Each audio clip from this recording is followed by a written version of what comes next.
Previously on The Many-Sided. Our adventurers are in Phandalin. After doing some shopping and enjoying the sights and sounds of the new town, they investigate Iarno's wizard lab. Karl finds a very strange and mysterious bottle.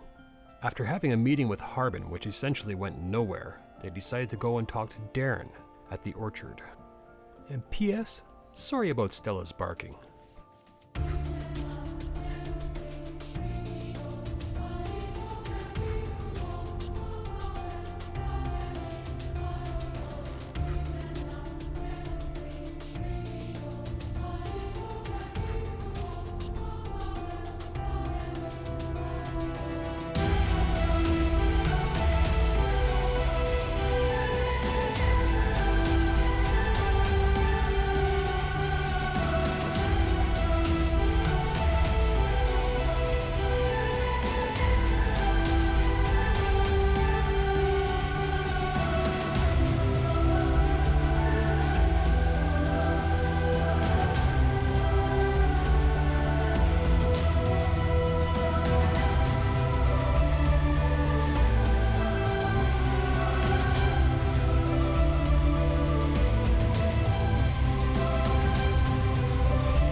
Jared's trying to make friends now. Jared's like, if I can warm up to everybody, they'll invite me back. Yeah, we have a special guest in today. Hi, Jared. Hello. Hello, Gerard. Hello. The DM from the podcast Nothing But Gnats. Thank you, guys. Thanks for inviting me. This will be great. Really looking forward to it, especially with a couple new guys. Never had a chance to play some D&D with, so this will be great. And for once, I'll be on the other side of the table, so that'll be nice. Yeah. Yeah. Nice being a player. I'm glad to have you. They hit me right in the feels right off the bat. Unless he reads that text message thread we all had. Yeah. I did have to tell everyone to be nice to you. As As soon as I heard you were coming, it went down a dark rabbit hole. Oh, I bet. Like, don't let him talk. Make him play a stupid character. What other character is going to come to the table with? Right.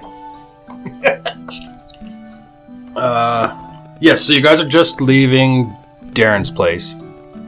JC's going to look at you all and say, well, guys, I think I'm going to go check out the library. There's some things I need to kind of research. So Bone density of a donkey's back. Wow, there's that. I really don't want to break another one, so I will definitely look into that. Physics. Check physics. So I'll catch up with you guys in a bit. Well, sugar, can't wait for you to come back. And Amara just kind of grabs his little face, gives him a pat like that, and turns around. Wow. JC is very unused to this treatment. Gets a little rosy in the cheeks, a little blush going on, and then he starts walking across the town green towards Townmaster's Hall. Leaving you guys to your business. So looking around you guys, it's midday. Well, probably a bit later in the afternoon, actually, but I'm thinking about 3:30. Birds are chirping, sun's shining. The kind of thick smell of apples and cider kind of permeating the air due to the orchard that you guys are right by and the cabin that Darren works at with his cider making supplies and everything. And looking around the hillscapes, doesn't really look like there's a whole lot of nasty weather moving in, so yeah, the day is yours. Well, we got a lot on our plate, so what do you guys propose we do? What time is it right now? Can you tell me? It's late afternoon. Well, it's quite early before we hit Harbin, so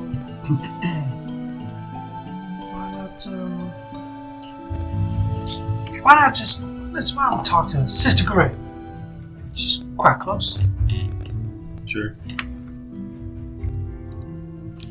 A man of many words you are there, Bellman. He'll talk your ear off if you let him. He just looks at you. I'm just being a smartass. I'll go Nothing find smart that about your dwarf ass. girl for you. No, you won't do that. Okay. It's not very nice. You threaten me like that. You want to get rid of me? Is that what you want to do? It's okay. We were friends. I won't. I thought we were friends. You son of a bitch. All right. Don't scare me like that, man. So you guys want to follow the path kind of around the old town wall heading into town, or are you going to go back across the town green?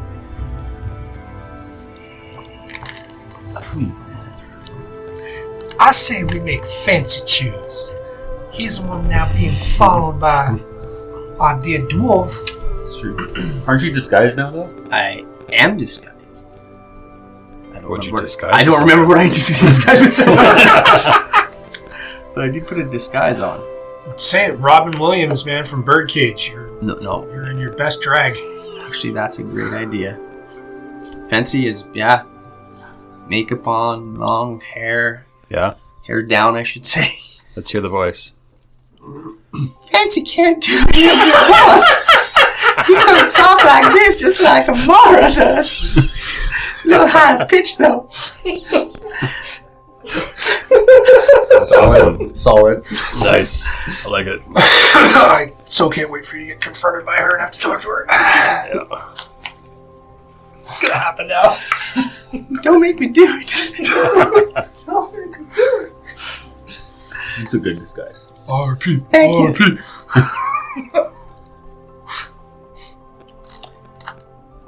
Let's just go, gentlemen. I'm not gonna lead the way. I'm just gonna stay kind of in between y'all. So yeah, You don't have the voice on. I have to practice this voice in case something happens. If she's listening, she's already heard that sweet sound of my real voice, so she'll know it's me. Want a piece of the kid again? I feel like you get stuck permanently like this. I won't be able to break out of it. Could happen. Just think pot of gold when you break it. That's all. Yes. I'll be able to break out of it quite easily. We'll see. But let's go, gentlemen. Tell me where we leave. I'm assuming just kind of down the path. It is now. It's canon. You're moving. So you just walk down the path that leads up to the mystical orchard. force. It kind of skirts right along the old town wall, which is crumbled in numerous spots. A lot of it's very overgrown. A lot of even dirt paths kind of winding in and out that people have kind of shortcutted through. As you're kind of walking down, you come upon this large oak tree kind of shading the area. And leaning against what's left of the wall right by this old oak tree is a large orc that you guys see. He's just kind of leaning up against it, giving you guys all a look. And Jared, you can describe your character. Well, you'll see Borf is his name. Borf Bonebreaker. Sorry. Grayish skin. He's got a nice leather, loincloth. On his head, he's got a wonderful helmet, which looks like it's a bedpan that was shaped into a helmet, which has leather straps on it that look like maybe flayed skin. Yeah, he's got grayish skin, and he also has dark black hair. Just massive, though. He's like 7.5 feet and just ripped to absolute, Which in these parts, it's not unheard of for orcs to not be in their tribes in the mountains or elsewhere. A lot of them do join society and take part in civilization, so to say. So it's not uncommon to see an orc, but it is not common either. If that makes sense. Well, Billy, I think you just saw someone who you might be able to arm wrestle. I think you beat me. I might have leverage, actually. I'm so short. It's gotta come down to your level. Yeah. Straight up. Don't sell yourself short, honey. Well, the only way to find out is if we get them to arm us. What happened to your voice there, honey? She could be Don't around make me do any it. tree. That's true, she could. We might have to just get them to arm wrestle now. Well, Peggy Sue, I think that is a splendid idea. I thought we were going to Grail. Well, we might as well ask him to arm wrestle. Maybe he'd like to join us after.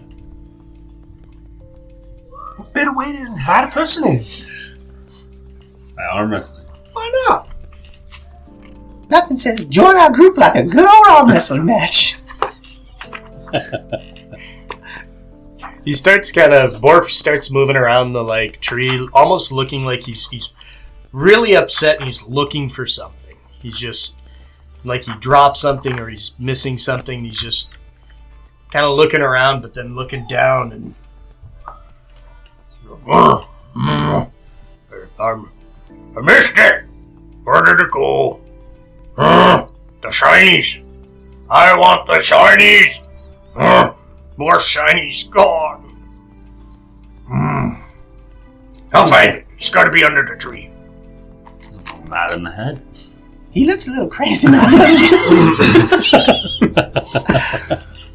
Who wants to go talk to this big I don't want to fucker? arm wrestle him.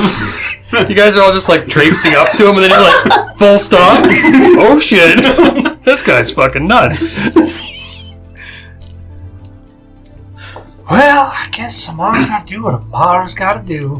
I don't have the, what you got there, girl? You go get him. Oh, hey there, Big Phil. Oh, I found it! Found it! And he like jumps up and he's got like a lone silver piece that is like super shiny. He's like, boy, find the shiny!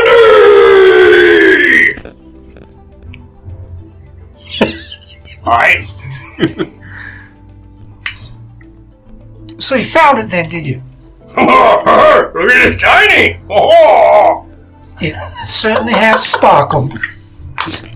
Borf happy now. Borf had many shiny though. One. He goes and he reaches for his pouch. It's gone. He looks, he's like, Borf, other shiny gone! Run! And he drops the shiny. The other shiny gone! Fancy goes and picks up the shine. Ah, shiny! He grabs it. This giant mitt just like envelopes your hand as he grabs it. Fancy just looking up at him. Well, Fancy, looks like you just made friends. I don't know what to say to this big fucker.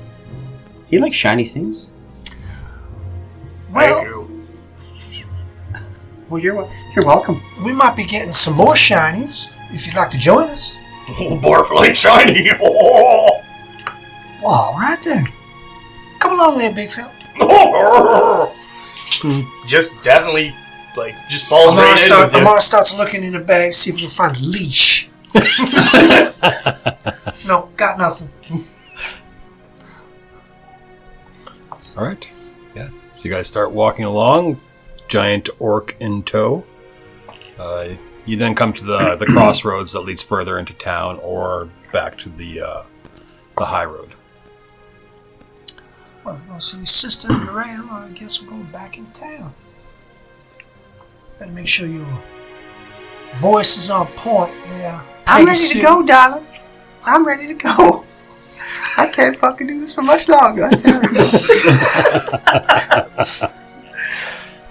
So you guys, Maybe she's left already. I'm hoping so. This is your dad talking. Yeah. this is too much fun to just let go. So you guys are walking down the road towards Sister Grail's. You walk by Barthen's and you come by the Stonehill Inn on your left-hand side. You can smell the smells of supper being made, getting ready for the supper rush that's going to come.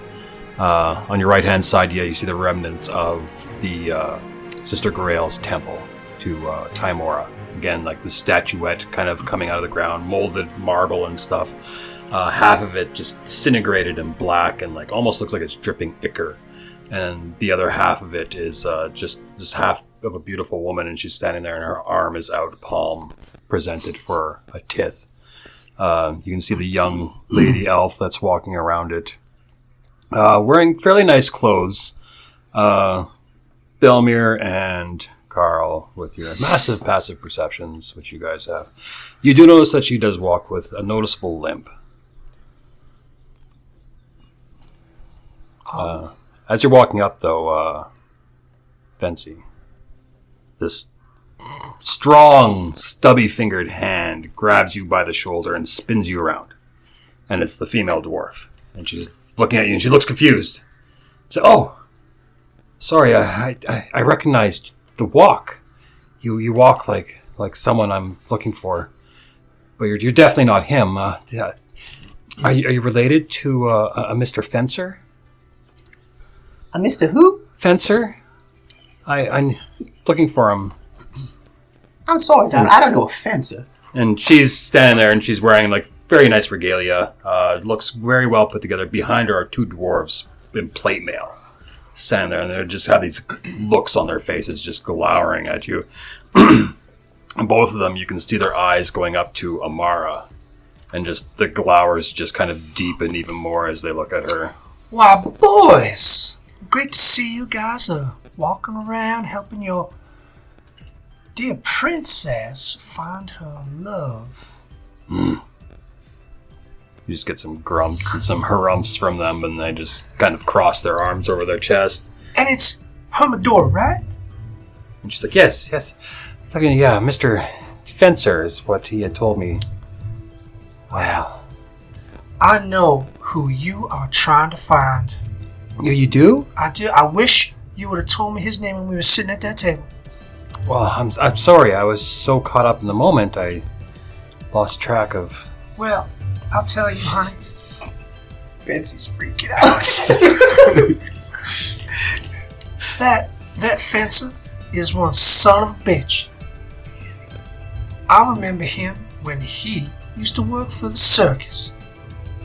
Oh, now, he's a carny? He is indeed, and you know how they cannot be trusted. He's like, I wish you would have told me.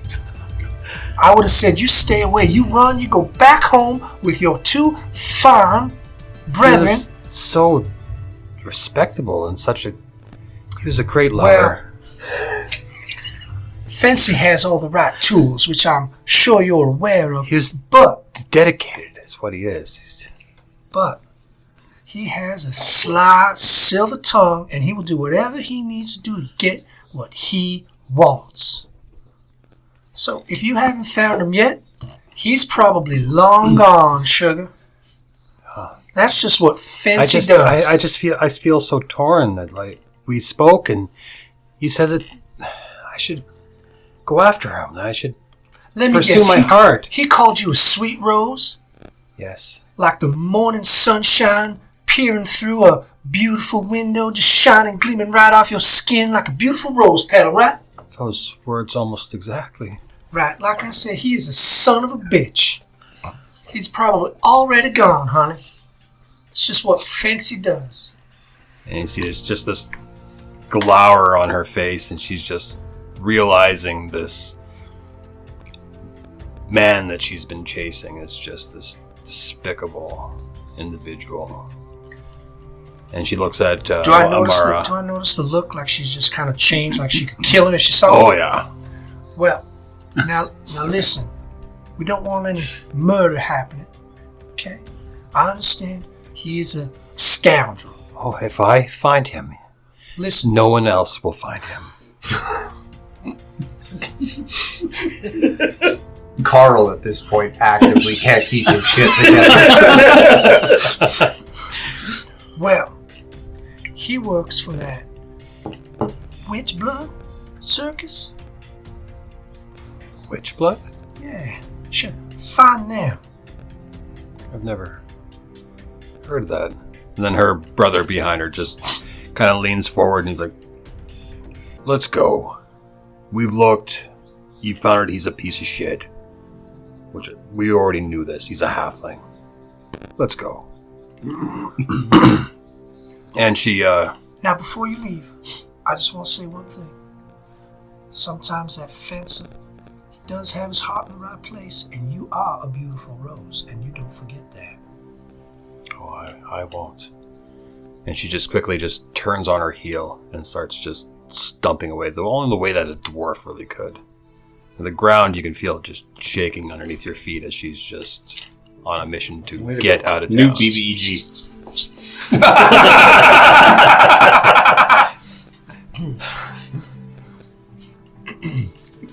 Well, when she is long gone, I will speak to Fencer. You look at Fancy and he's just sweating. Holy fuck, man. That was close. I didn't think we'd run into her right away. That was great. How was that for you? It was fucking terrible, man. Shit. Well, I bet you did that all in your pants. Oh, I'm quite a good lover. Apparently. As you can tell, she wants another piece of the kid. I don't blame her.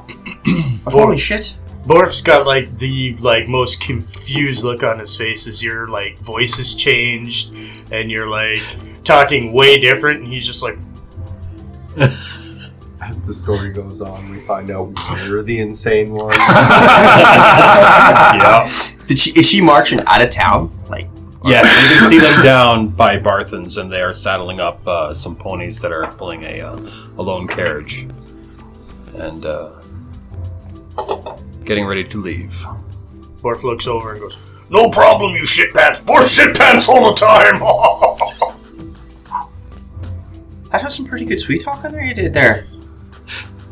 When they leave, we will have a chat. They're still within proximity. Well, let's just get the fuck out of here then. Let's go find the Sister Grail. Let's get going. Shit. It's a curse being such a good lover. Sometimes. She's royalty, so you better be careful. She might have reach. Might set a bounty on your head, that's all I'm saying. What would that child look like? Oh, he's cute as hell. Let's hope that's not the... I might have knocked her up, I don't know. I have powerful seed. My boys can swim. Selfless lover. Great sperm. I mean... I just keep giving and giving. Surprised Faroon's not run over with little fences as it is right now. But let's get moving here. Does the ichor look like it's dripping or just... No. You can roll a religion check if you want. Try and identify what it was. Which, knowing my luck, you'll roll high. I did. Anyone else? Want to try? What is it? Religion. Well, 0. Probably It's 0. it's intelligence. Doesn't make any sense. It's an enter. Intipo. Nope. Nice. Could use that. Yeah. Yeah. So you guys look at the statue, and it looks like something important, but you can't identify what it is. Can I Meaning touch kind the ichor? Or can I... Yeah, you touch it. It feels hard, like rock. But as the statue is definitely carved out of marble or something happened to that half of the statue to make it that way. Something probably either magical, divine, or otherwise. A lot of wild dogs run around this town. There's a lot of dogs. Borf's gonna smell it. Yeah? Yeah. Alright. Roll me a perception check.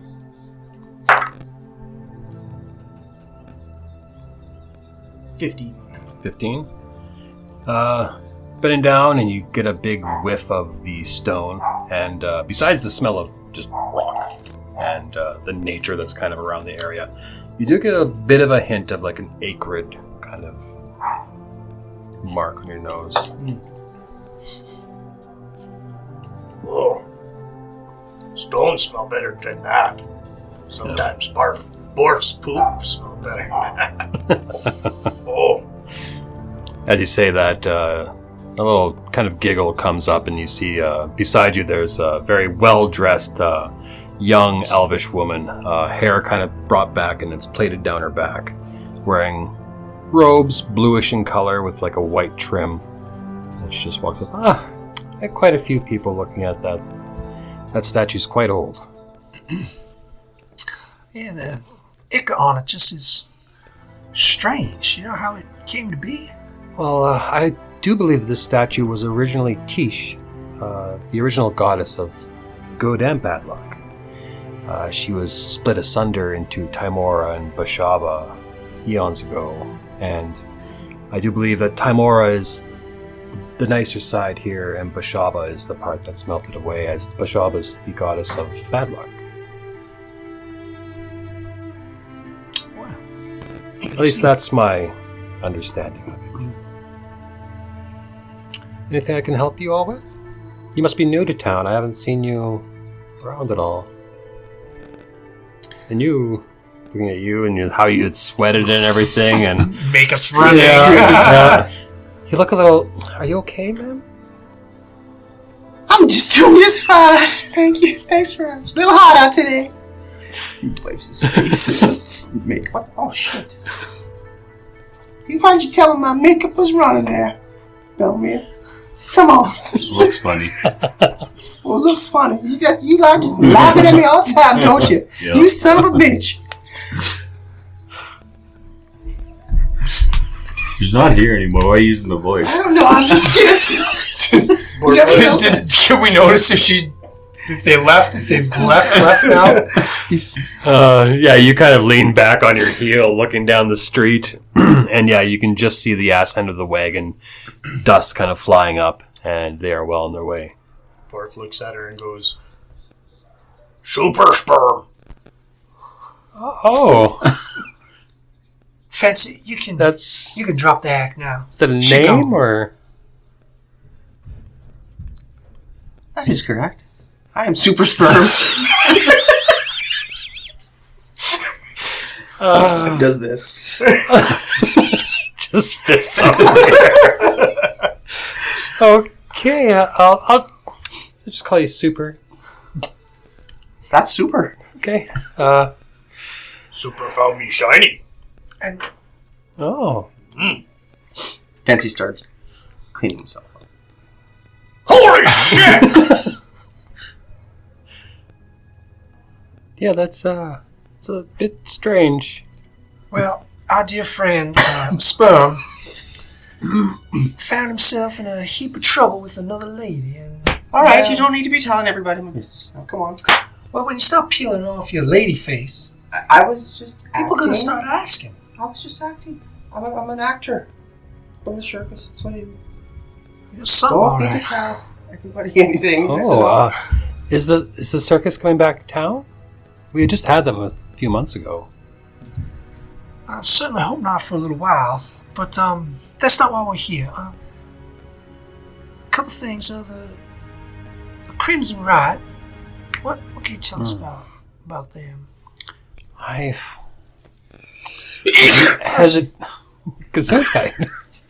I'm hesitant to say anything because I don't know them that well, and I know that they're dangerous. I know in some way they're working for the town. In which manner, I don't know.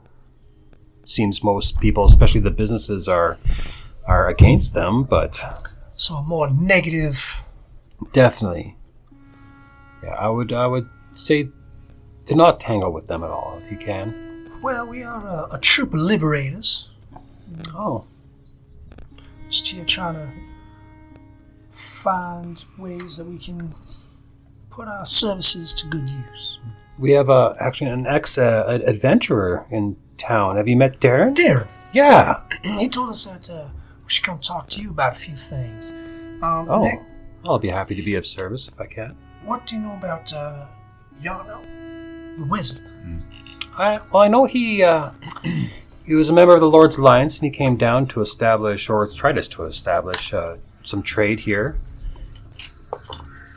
But I believe he's gone missing for a while now. I'd say at least a week, maybe longer. Other than that, I don't really know much about him. I would see him every once in a while, but due to me being a priestess, I don't think he had much use for me, to be honest. But Understandable. And what about the wonderful Mayor Harbin? oh, Harbin actually, he used to be quite the genial fellow. He would come around, he would talk to people, and he would listen to concerns that were brought up, but I would say the past few months he's become more of a shut-in. I don't know if it's due to pressure from the Crimson Rite, as you say. They could be exerting some pressure on him, or something else has happened maybe. I know he's not in the greatest of health. When would his demeanor have changed? When the Crimson Rite showed up to town? Halfway through they've been here? More recently? That I don't know. Maybe halfway through? That'd be just a guess, though, on my part. Now, one more. We're also here searching for one of our companions. Is looking for his kin, Gundren. Oh. Do you know or have heard of anything of... Belmir and Karl, as Amara's talking to her, you can see that Sister Grail kind of moves closer to the wall and kind of kicks like her hip over, so she's kind of leaning against the wall, kind of like taking a bunch of weight off of her leg. And she just kind of leans against the wall.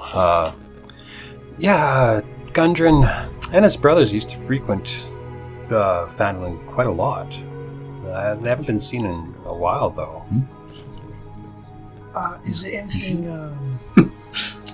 off about what I see talking to Sister Grail? No, for you it looks like she was just moving into a more comfortable position. You know, like to you it would be like she just kind of shifted around and like maybe like put her hands on her hips and is kind of just leaning against the wall, just kind of more engaged in your conversation. While I was thinking maybe more on the inside, maybe she's full of shit about who she says she is. Oh yeah, you can roll an insight if you want. Absolutely.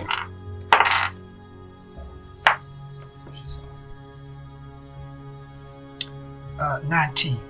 So, with a 19, she seems very honest. She seems very forthwith with you and isn't really holding anything back, is trying to answer your questions as truthful as she can. You do think that she's not paying as much attention to kind of the goings-on in town as maybe she could have, and it could be just due to her age, being very young, or maybe she has other stuff going on that she just hasn't paid as much attention. That's fair. You need Band-Aid. Borf points at her leg. Oh, and she looks down, and yeah, there's a bit of like blood, let's say, kind of running down like her leg there, and she kind of, excuse me, and I'll be right back. And she just kind of scampers back into the back of the temple there and starts cleaning herself up. Borf grabs a piece of white cloth and pulls it. Oh, got one for you! I have some clean stuff over here. No offense or anything, but Clean. it's all right. You keep that for yourself. He wraps it around his wrist. Ooh. Yeah. Oh.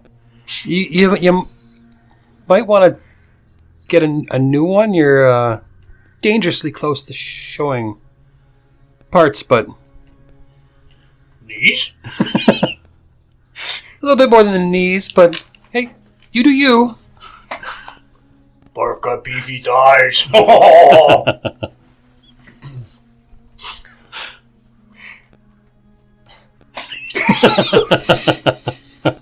I was going to do something, but I'll wait. And she comes Shame back Amara. in a bit, and she has a fresh kind of bandage wrapped around her leg. What happened? Oh, What's your leg? nothing to bother you about, though. Look, you did say liberators. I'm assuming adventurers, then? And you see she kind of like breathes a bit of a sigh, and you can see her shoulders guys kind of sag down a bit. She's like, okay. Actually, I could use some help. Well, all ears, honey. My superiors have asked me to undertake a bit of a quest, and I'm woefully unprepared for it. They need me to question a banshee about the whereabouts of a spell book that she knows of. Her name is Agatha, and can be quite nice. I believe that when I went to ask her, I didn't bring the right kind of gift. Maybe it's my youth, something, but she did not take a liking to me at all. I believe I barely escaped with my life. There you go. You like sticking your dick in crazy? Oh, I don't like sticking my dick in crazy at all. What are you talking about? Borf looks all confused and he looks over. Borf not all ears. Borf all muscle. Grrr. I tapped Borf on the hip. I said, it's all right, honey. It's okay. Oh, you should describe what your characters look like to Jared here. Well, when you look at Amara, I resemble an elf, but I'm green with red hair. I have this bone kind of coming around by my ear. Kind of looks like a hand or a piece of crown. I'm in sexy leather attire. Certain things are showing a little more than they might should. Very high I'm charisma. not gonna pay it. Assless, Yeah. assless Yeah. jab she wears. Bit in the ass. Constant. Yeah. Just attack her in the butt. My weakness. I'd be like a young Charlize Theron, but green and red hair. Yeah, that's pretty. Yeah. Yeah. I don't even know who the fuck that is. Charlize Theron? What is wrong with you? What? Smoking on it. Beat your Well, I kids, don't damn know it! about You don't Youngest person at the table. Maybe it's an age thing. You've seen Mad Max, Fury Road, right? No. Oh, okay. What about the latest, like, Oh. Fast and the Furious movies? You're just digging a hole there, man. No, Oh, yeah. Okay.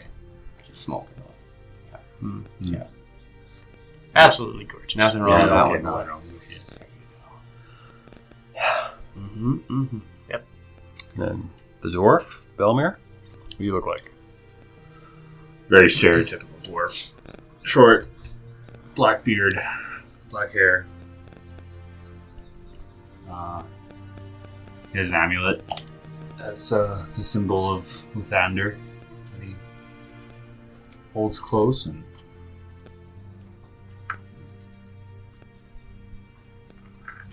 Borf's gonna grab your beard and be like, "Oh, twinsies!" As he like bends over and puts your beard hair close to his head. bunk in the head. Hey,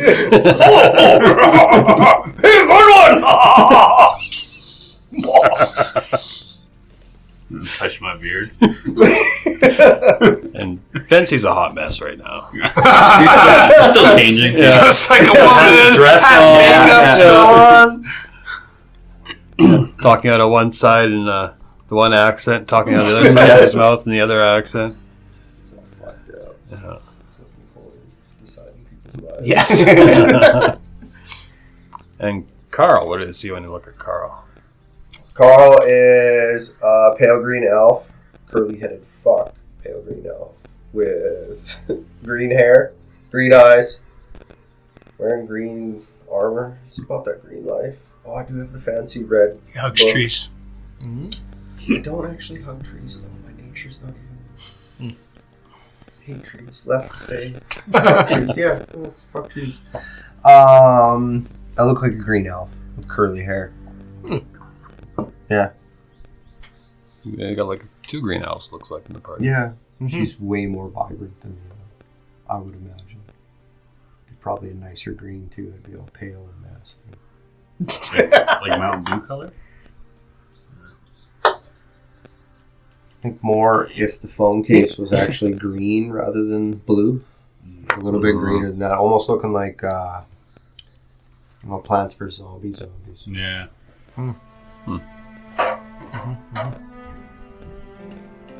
Speaking Amara maybe like a shade somewhere between those two. Yeah, a nice green. Yeah. I need some scissors. Yeah, you don't have to leave it. Enough. Yeah. Because I can just tear this Oh, and just yeah, make you a want? big ruckus. Make a big ruckus. Big ruckus. Borf just like rummaging around. Shiny. Do I have any shiny here? Sounds like Scooby. That's all I picture. Really have any shiny? Oh boy. So yeah, when Amara puts her hand on your hip, is this very, like, good-looking elf, flaunting kind of everything, putting her hand on your hip. So, just wanted to get that point across. That's all. Fair enough. Borf is like just completely oblivious to this, and he's just shiny. It definitely is. And your name again is Borf. Borf. Well, pleasure.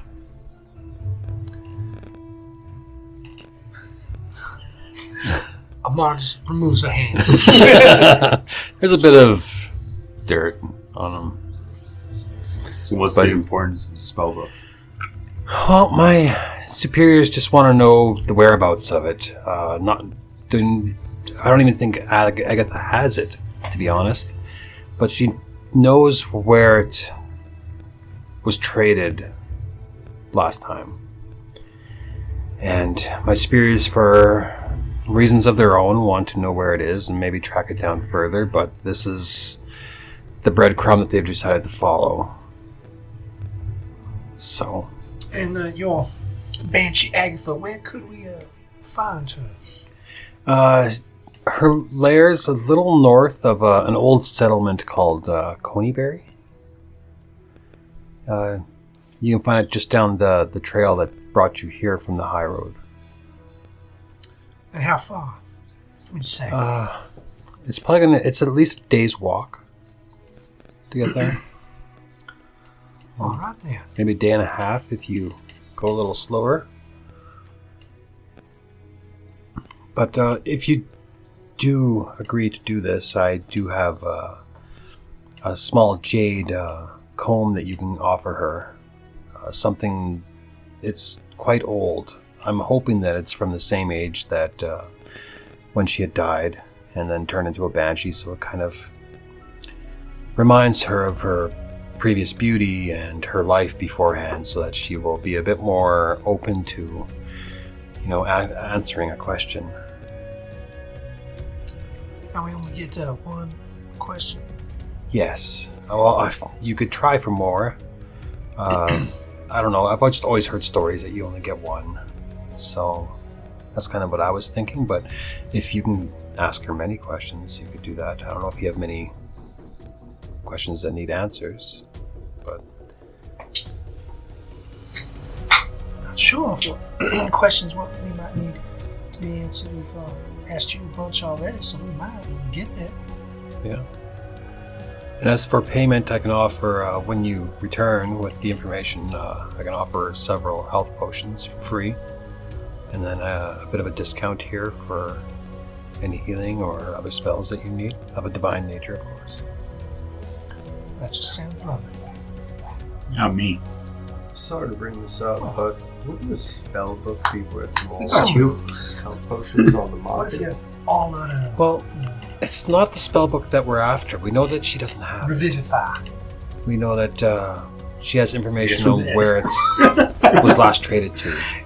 And then we'll have to go to that one and find out from that point who that person traded to, or if they still have it. So it's just for the information. There shouldn't be any spellbook or I'm anything. not actually looking. Okay.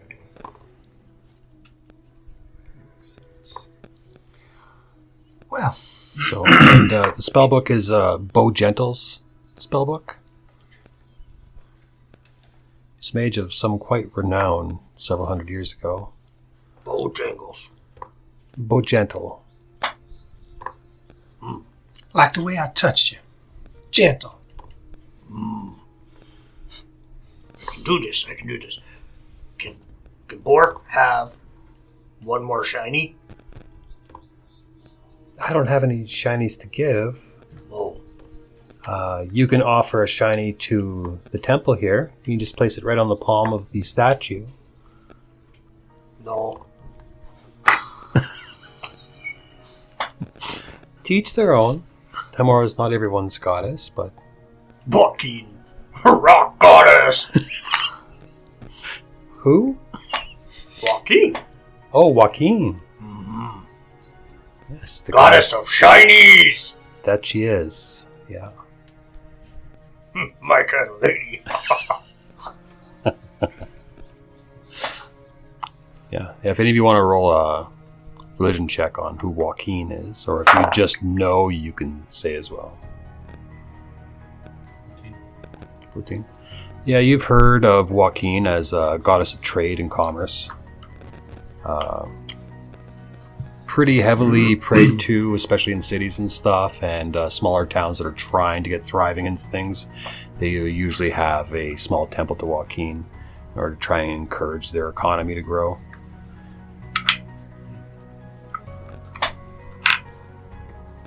Kind of whispered out to these guys. Yeah. Oh, you know her! Do. She awesome. Offer her your shinies. She grant you great peace. When was the last time you offered or something? I gave up all my shinies to her. So my Borf only got now one shiny. Looking for two.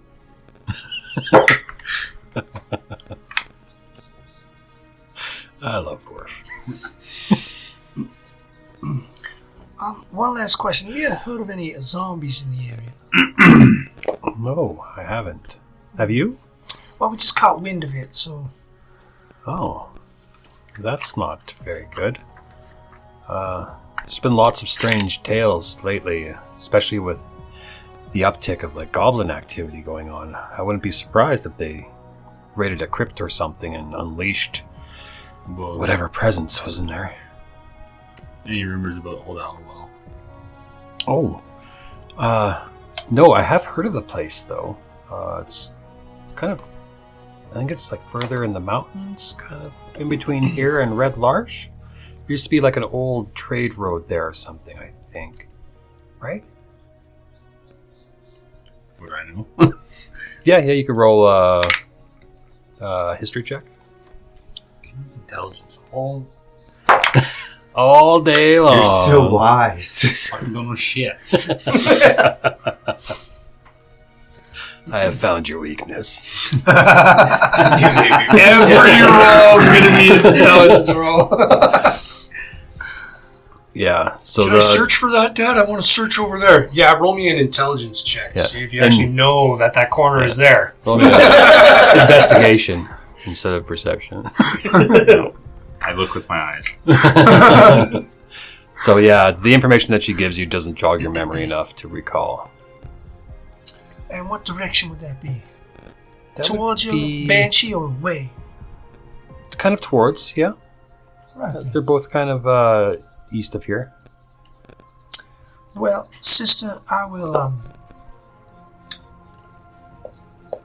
try and find my shinies, and I will give a silver. No, I'll give you gold for your time. To Timora? It's tomorrow. Right. Roll me a d20. I roll a 5. 5? Okay, yeah. You give the coin, but unfortunately you don't get any boon or anything. Borf looks at you like you're going crazy. He's like, shiny? He had to use his coin in a different game that he plays in, the Nothing But Nats podcast, because he almost died.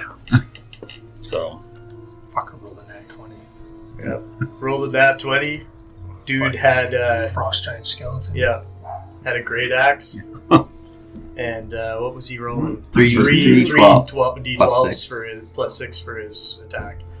Just cut the bird Would have off. straight up murdered his ass. finally had to use it. First time ever. You did that on purpose. Oh yeah, they always do it. Not saying. Force me to use my coin. I'm not saying that's true. But before we did start recording, I did say you're using your coin tonight. Nice. Called it. Brought out that weighted die of his. No, actually, Jay ended up choosing the dice that I picked. Oh, yeah? And he took the ones that are normally pretty damn good to me, so... Yeah, the weighted ones. Right? Exactly. Jay knows. Cannot confirm or deny these rumors. Jay will never pick the dice again. Well, So if you do go and see Agatha, I can give you the comb now if you want, or... well, that'd be good. We'll definitely take this adventure on for you. Right. And she hands you a small wooden box, and inside is a green jade comb with a couple of crystals in it. Looks quite nice.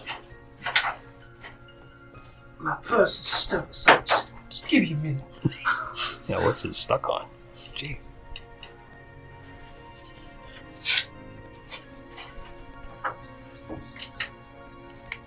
Just yank it. Like glue in there or something. Yeah. There was a bunch of teenagers in here playing. So. Yeah. Playing with porno mags. Throwing some That's food around, not maybe. glue. Well, kid, I open up my satchel and I said, just put it in there. Okay. Just kind of puts the box in and it falls inside. Give you this. Yeah. So you have like a maple box with a jade comb. Before we go on this adventure for you, what can you tell me about this? I have tiny men on a tiny ship in a bottle that glows. Roll another perception as you pull it out and you're looking at it. Nice.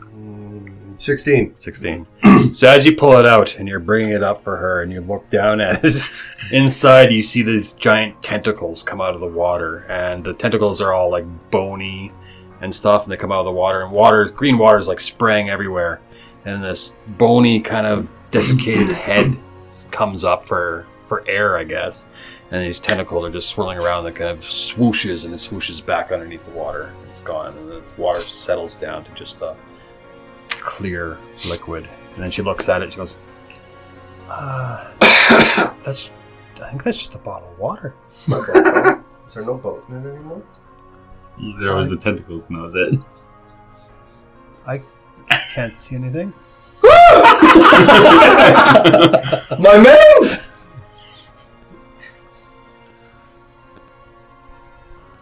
Carl, you alright, friend? No! Is he the only one that saw the ship in the... Yeah. What's with this bottle and full of water? I'm not gonna lie, the hair helps everything right now.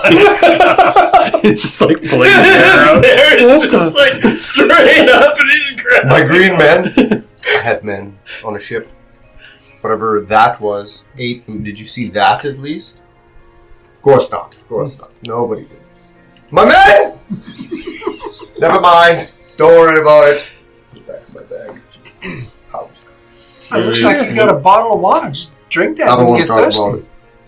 Big could still be in there. What if I open it? That Are you guys sure you want to go see Agatha? Because I can find someone else. We already took the comb. You just give it back. It's gone.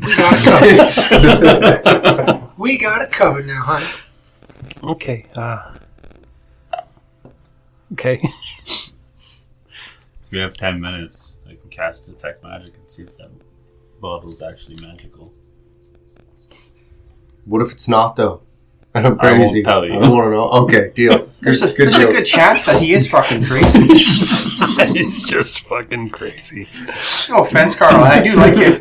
You're a nice guy. It's just a bottle of water, man. It's not. I swear it glowed.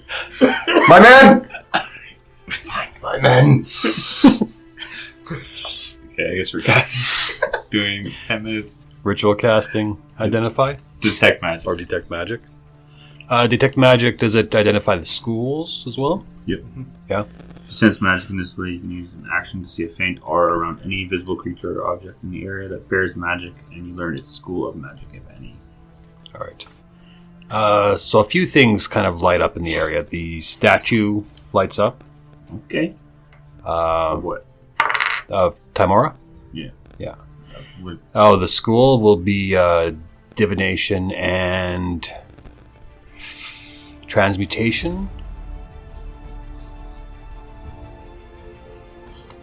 Okay. Or actually, it would be divination and alteration. Sorry. Wait, no. The any other magical items that anyone else has that are out, you will see those. But you were there when everyone got theirs, except for Borf's, which I don't know if Borf has any of his out. It's a spoon and a muffin, so they're probably in his bag. Definitely in my bag. The bottle, though. Except for my shine, it's in my hand. Is that going? No. I just thought you said extra shiny. Yeah, it's because I always have it in my Just hands. rubbing I'm always out. rubbing Yeah, it. it's just Diminishing to nothing.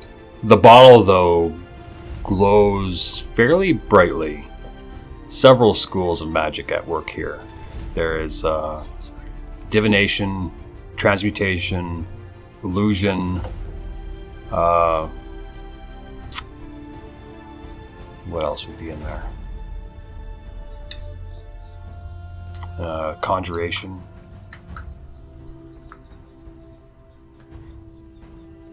And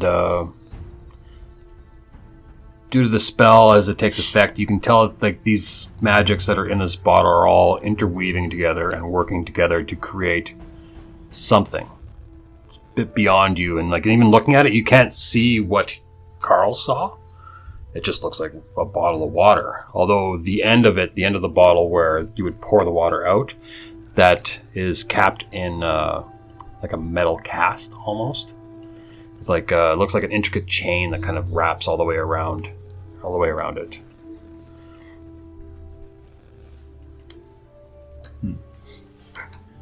Well, it is magical. Where are my men? I can't see him, but if you can, maybe that means you're special to the bottle. As this bottle's special to you. It is.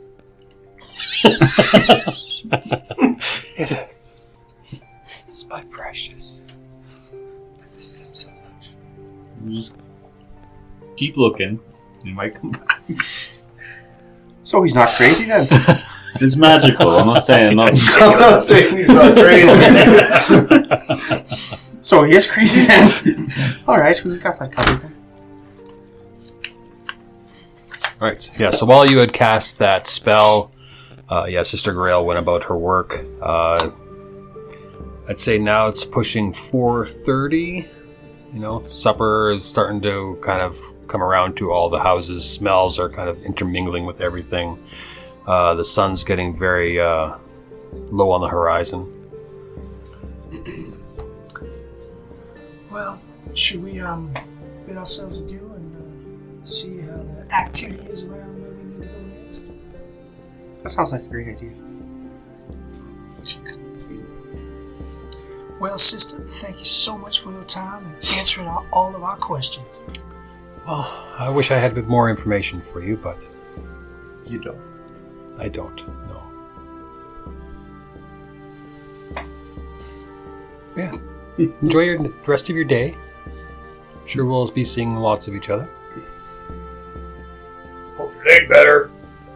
Thank you. I hope so as well. Got another shiny? No. Oh. Okay. If you adventure well, though, I'm sure you'll find lots. Does Borf have a beard? Nope. Well, all right. So I was going to grab your beard and drag you along.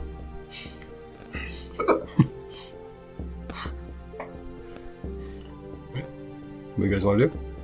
I will grab Borf by his pinky finger and say, "Come on now, Borf, we gotta go." Okay.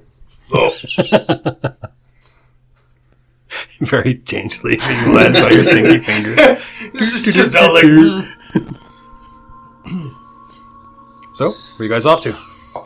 I think we're gonna head over to Harbin's home, see what the activity around is, see if we should go in now while it's supper time, people are indoors, or if we should wait till there's night time and everybody's fast asleep. Did I get a whiff of Harbin's smell?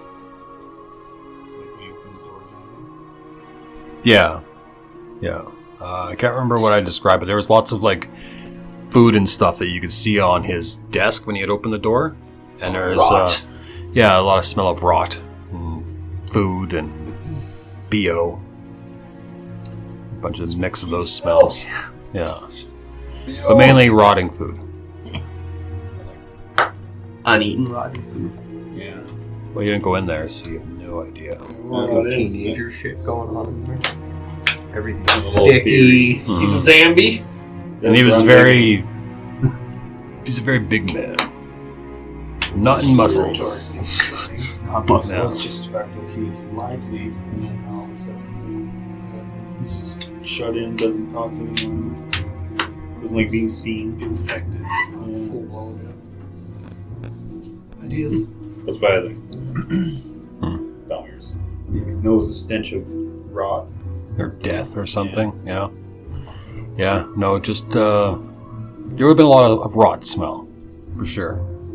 Well, now that we're by Mr. Harbin's house, what do we see? We see a lot of activity around, people looking out the windows, curious old people. Well, coming down the road, you go by the townmaster's hall, and then you hang a left and head down the road that kind of goes to Harbin's. And to your right, there's a bunch of farms that kind of stretch out as far as you can see. Some of the farms, you can still see like some of the old town wall kind of sticking up in the middle of their field. You do see some livestock out there. People are in their houses. Lights are on in their houses. The candles are burning and stuff. You can hear jovial laughter and talk, especially with children and parents chasing their kids around and asking them to wash their hands up and things like that. Coming to Harbin's house, though,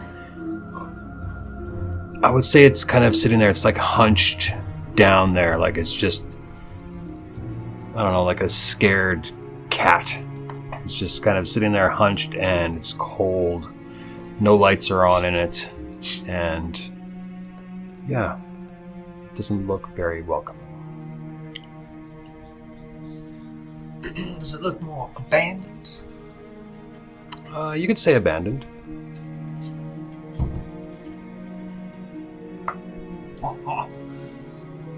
You guys have a bet going or what? It's just gum. Oh.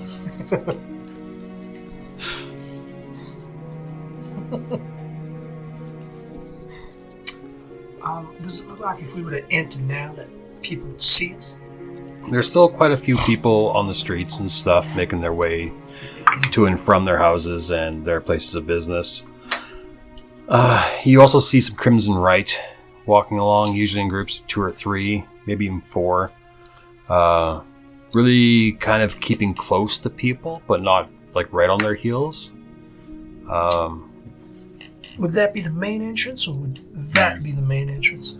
The door facing the street would be the main entrance, yes. Way around back.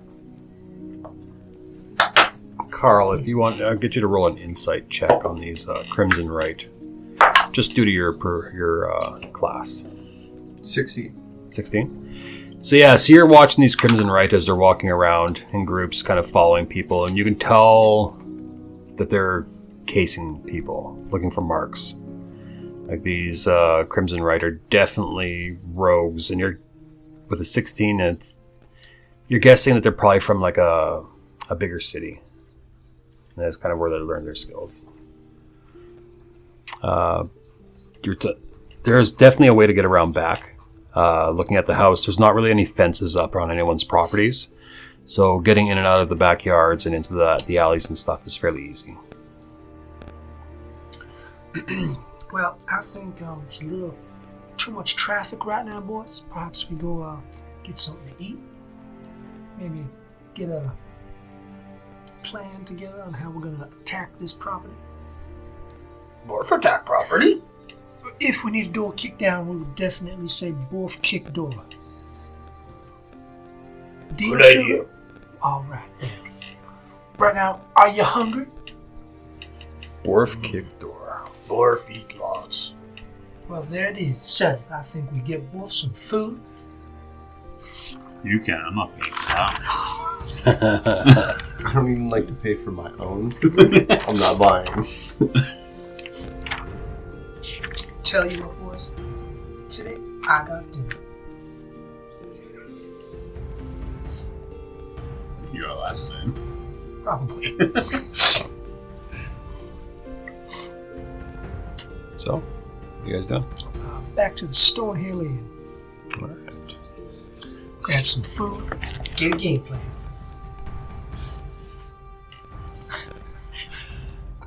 So walking into the Stonehill Inn, you guys see Toblin behind the bar, working away, slinging drinks. The stools in front are filled with patrons. Majority of the people in the bar right now are dwarves. A lot of them are just dirty and dusty from their prospecting and the work that they've been doing. Spending the money that they found out prospecting, some gold or some jewels or whatever it is that they brought back to the miners' exchange.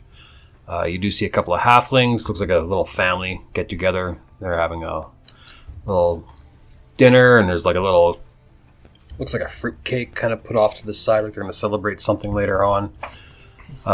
Some humans as well in the area, or in the bar, sorry. And you see Toblin's wife, which I believe her name said last time was Trelina. That sounds... Yeah? Yeah, Trelina. Yeah, she is walking around as well. Yeah, and there's a couple of tables that are open. Is there a large table now that we have a 7-footer in the group? Yes, you do have a very large orc with you who draws some stairs as he comes walking in. His loud, heavy Can I be on the other side of a large orc, please? Oh, I don't have to try and climb over his head. Just stand at the edge of the table. Squeeze you all in here. The other two little guys. Yeah, so you sit in at the table. Eventually, it's a bit of a wait though, but eventually Trelina comes over. Oh, we have a new member to your group here. We do. We found a Borf looking for some shinies. Oh, got it's good to have a hobby. Good, yeah, he's got a thing for shiny things. So we figured he'd come in handy, help us out, and we can get him some shinies. Borf like shinies. Well, for she's kind of looking at him, a bit of a side eye. She's like, "Well, for supper tonight, we're offering there's a pork sausage with potatoes and mix of vegetables. Like shinies too. Really just beans and peas, a bit of carrot mat thrown in, and on tap we have ale and cider." I'll have an ale, please. And that pork sausage thing. Right. Yeah, supper is 2 copper, and the ale is 2 copper as well. Could we get a gallon of cider and a gallon of ale? Sure. And Yeah. then supper for everyone. All right. So the total will be say 5 silver for everything. Here's a gold. I got this one. Too late, Fancy. Keep your money. Need your most powerful potion of wakefulness. Do you put it on the table and slide it? No, I put it in. We do Okay. have. Yoink! All right, yeah, we'll brew some up. It'll take a little while, but we'll be ready in about 40 minutes. We'll have to grind the beans and stuff, but it'll be after you're done eating. It'll be ready. Sure. That'll be a copper, which I'll take it out of the. Is that for the whole pot, or is that a cup? I'll take it out of the tip that was given by Generous Amara. Okay. Right. And then she goes back, and about 10 minutes later, she'll bring your food. But in the meantime, you guys can do whatever you want. She's sitting here. What did she bring for food? They'll be coming in about 10 minutes. Well, what did she say was food? Oh, sausage with potatoes and then a side of vegetables. Usually, mainly just beans and peas with a bit of carrot thrown in. smells quite nice, actually. The pork sausage. Well, very fatty. Gentlemen, before our food comes, this is my proposal. As soon as night breaks and everyone seems to be going to bed, we'll go around the back way to Harbin's place and investigate. And then see what we can find. And then from there, maybe we can make our way over to the Banshee.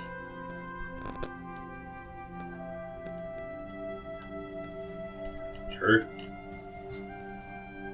That'll work for me. Borf? More slash? Probably, yes. Alright. Alright. Peggy Sue, how about you? That sounds like a great plan.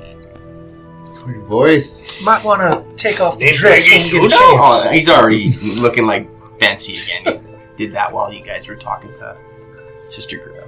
Name's Peggy Sue now? Well, no, I didn't know he took off the dress, so his name's Fancy, Borf. Thought it was Fencer. Well, Or super sperm. I have many names. Tripod? I have many names. But Fancy's my name. For real. Fancy. and that's, I don't think we actually have all introduced ourselves. No, we have not. No. That's Karl, Fancy, Borf. the beautiful Borf. Belmere, Borf. and I'm Amara, honey. Borf. And our other friend JC, who you haven't met, well, he had to run off for something, so... He starts looking around. Oh, he's not here. Is there even a library in this town? He'll keep searching. I guess so. That's what he does. We'll find him throwing his ball off the wall somewhere. I could fucking find one. Follow the trail of dead animals. He's a psychopath. I think we're all a little crazy. Right.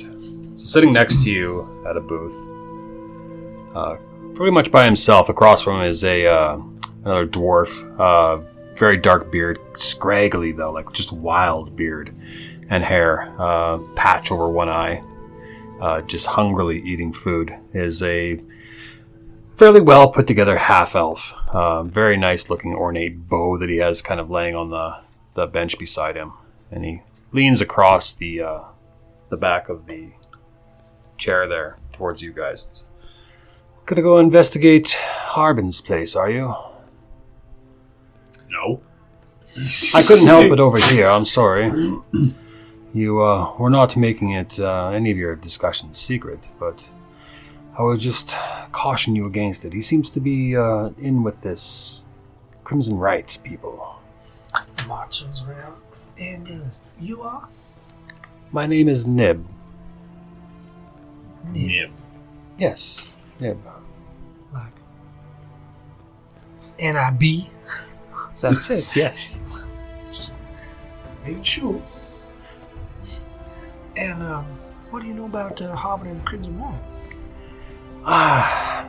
Where to begin? I know that they are trying to take over this town, and I know they will eventually. Then decide on which side of the fence you're going to be on. If you're going to be on the winning side or the losing side. And what side are you on? I'm on neither. I'm choosing to walk my own path, and I will soon be leaving this place, but I figured I would give you any wisdom if I could. Well, any information about the goings-on, about the Crimson Rite and Harbin, and perhaps even Gundren. Familiar with the name? No, but I understand that you guys visited Darren earlier today. We did, yes. What a wonderful man. Yes, he is. It's a bit of a chip on his shoulder when it comes to this Crimson Rite, which, as an aging adventurer, I guess he has his reasons. I'm sure they'll wind up putting him in the ground due to those reasons, but just caution you all. Well, they are not really a group to be trifled with. well, a lot of bad men say that, but a lot of bad men fall, so They tin cans. So, what else are you guys up to? Well, right now, I think taking care of Crimson Rat might be priority number one. Watching them, they look rather well trained. What's the dwarf doing? Just eating. He's eating. Yeah. Potato in his beard. Can I see what's on his With plate? your perception, yeah, you can see it's the same food. Generally, what the Stonehill Inn does is they just kind of whatever they have, this is what they're serving everyone. There's So no while choice. he's talking with everybody, if he still has any of the sausage left, I'm going to try and sneak a piece of sausage off his plate. Right. Yeah, with your long arms. Yep. So you get, sleight of hand at disadvantage, though. You're gonna be Okay, reaching yeah. all the way over. It's a giant hand. Yeah. Belmer, though, with your high passive perception and being a dwarf as well, do you get the inkling that this dwarf is probably homeless, possibly insane? 14. Another 14. fucking At insane guy. disadvantage. All right. So you go reaching your hand over, and then you get a fork right in your big finger. Mine. He's just shoveling it into his mouth even faster now. Sticks the sausage on his fork, and he's just eating it, and it's just like fat and juices just running down his beard. So I got a fork in my hand? Or did you take it out? He took it out and stuck it in the sausage, and he's eating it. You just look kinda around. Just lick my thumb. Yeah. My finger. It's quite nice, actually. The sausage and the juices from the sausage that were on the fork that then transferred to your finger. Delicious. It's quite nice, yes. Like this sausage is, it's good. It's got a bit of, some spices in it and some herbs and stuff. So it's you get a hint of rosemary. Mm-hmm. It's quite nice. But it's gonna go. Just wait, big fella. We're getting our own food here. Just Borf wait. is just eating, and then he grabs this big tankard, and he's drinking it, and slams it down, and he's back to eating. He's like licking the plate clean. Did you get him? Oh, this is I don't actually know his name. I found him outside. He looked hungry, and figured I have some coin to spare, so treat him to a meal. shiny? Oh, Are you in need?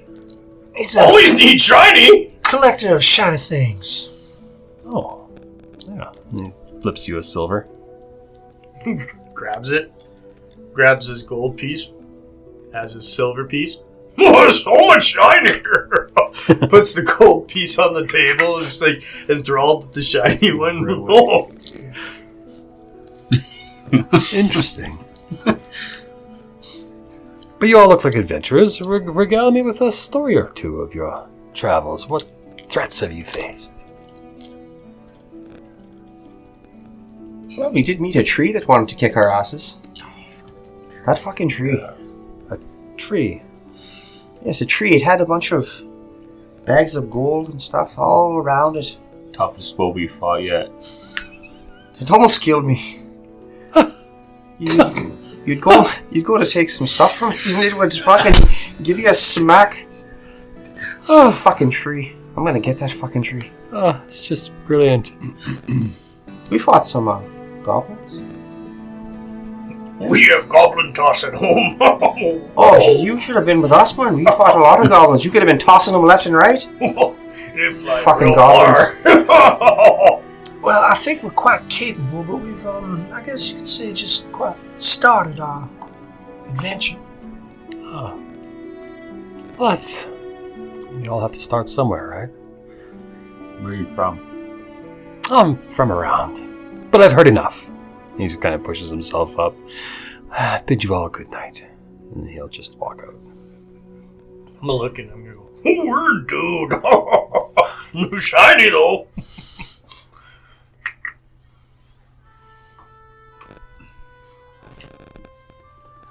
I don't like that. Well, that was quite off, I believe. You better lock our doors tonight. He just warned us not to go by harbors tonight, though. Well, is that I don't because think he's he going warned to us. I Borf? think he just said to be careful. I think we should have a watchful eye. I think it could have been a threat. Yeah, quite a That's what passive threat. Well, I need to get up and go to Toblin Mhm. and see if he recognizes the half elf or if he's seen him around. Who are you asking about? The guy that was sitting behind us at the dwarf. Oh, no, I don't think I've His ever name seen was- him before. Nib. Nib. Nib. A strange name for an elf, but I don't think I've ever seen him in these parts. Did he have any like insignia on him or anything like that, or is it just plain clothes? Roll What a fancy boat. intelligence check.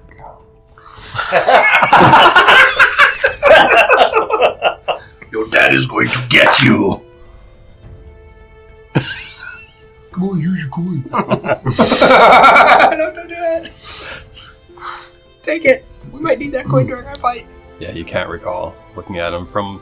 You were on the other side of the table as well when he was leaning over, so all you Oh, really he got got to up. see was his arm, and then as he walked by, he was. So, yeah, I take a peek as he walks by. Try an intelligence check myself. Sure. Ooh. 21. Yeah, so as you come back to the table, guessing you just kind of mentioned that Toblin has no idea who this dwarf is, or this elf is. Karl, you recall the clothing that he was wearing, and the clothing was very nondescript. Like, as far as half-elves go, this person could fit in anywhere, at any time, in any kind of role he could have been. Maybe he was an adventuring wizard, maybe he's an adventuring ranger, maybe he's a rogue, maybe he's a fighter who's just not wearing his armor right now. He's just kind of, could be anything. Just very So he's vague. most likely working for this CW.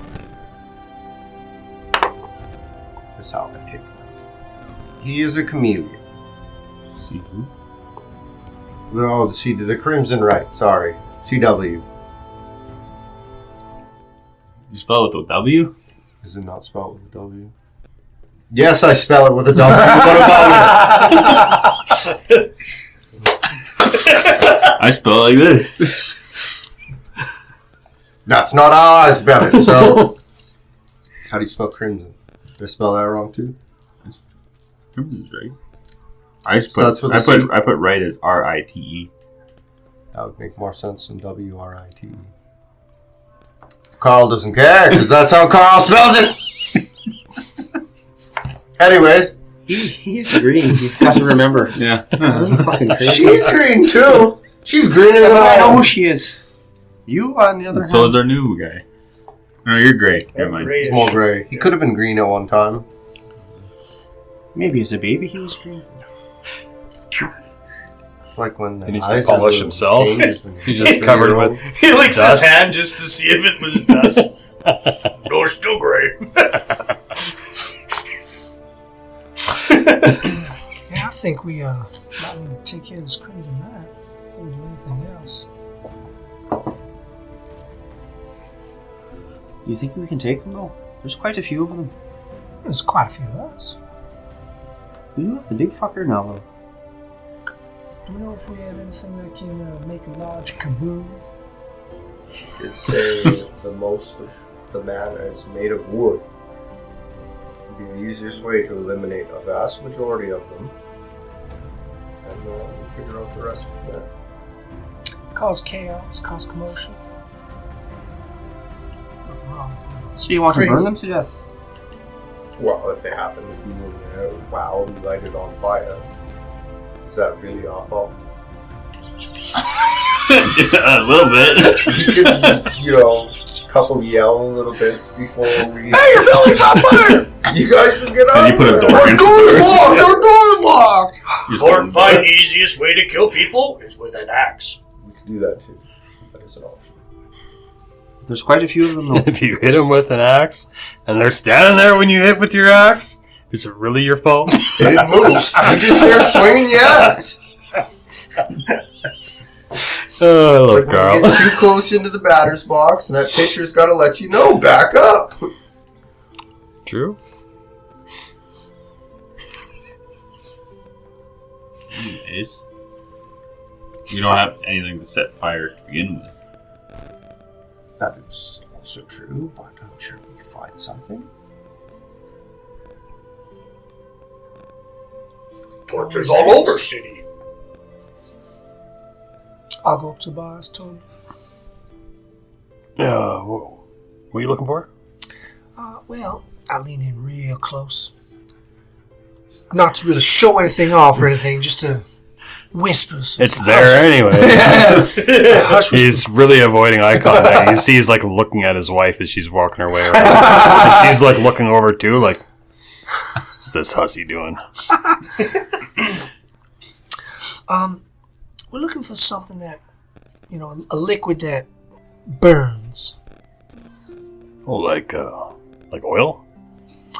Oil, or, if it's confined in, a glass or a crate, might go kaboom.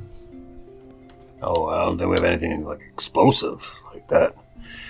You could check the miners' exchange. They might have something more explosive, but we have some flasks of oil. I heard it's liquor. If you have something strong, it might work. Roll a persuasion at disadvantage.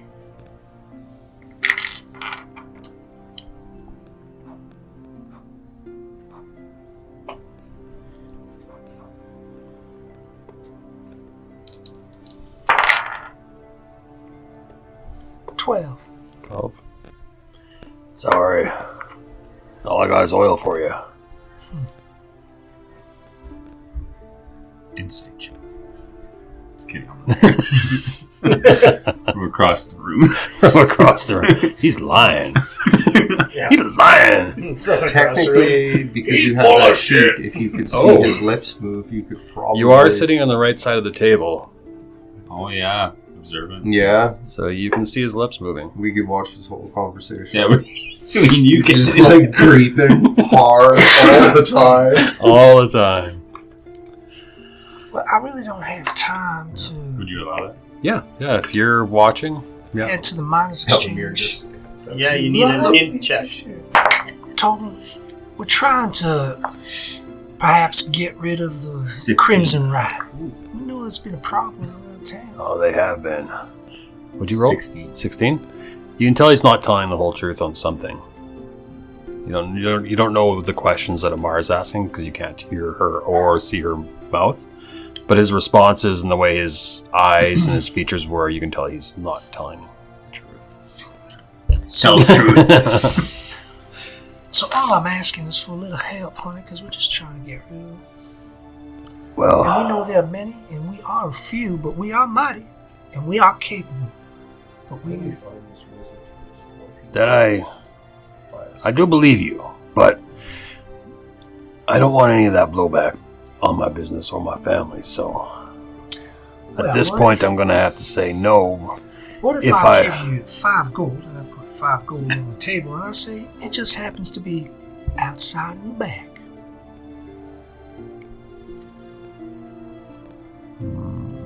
Roll a straight persuasion roll.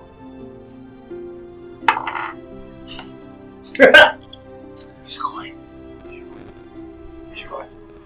Do it. Do it. Peer pressure. Peer pressure. Peer pressure. Do what you like. Peer pressure.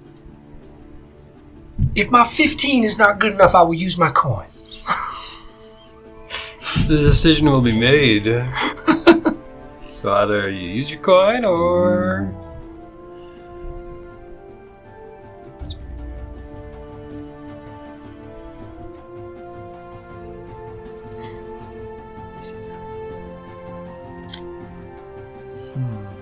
Well, it's the second time at the same DC, so the DC has climbed.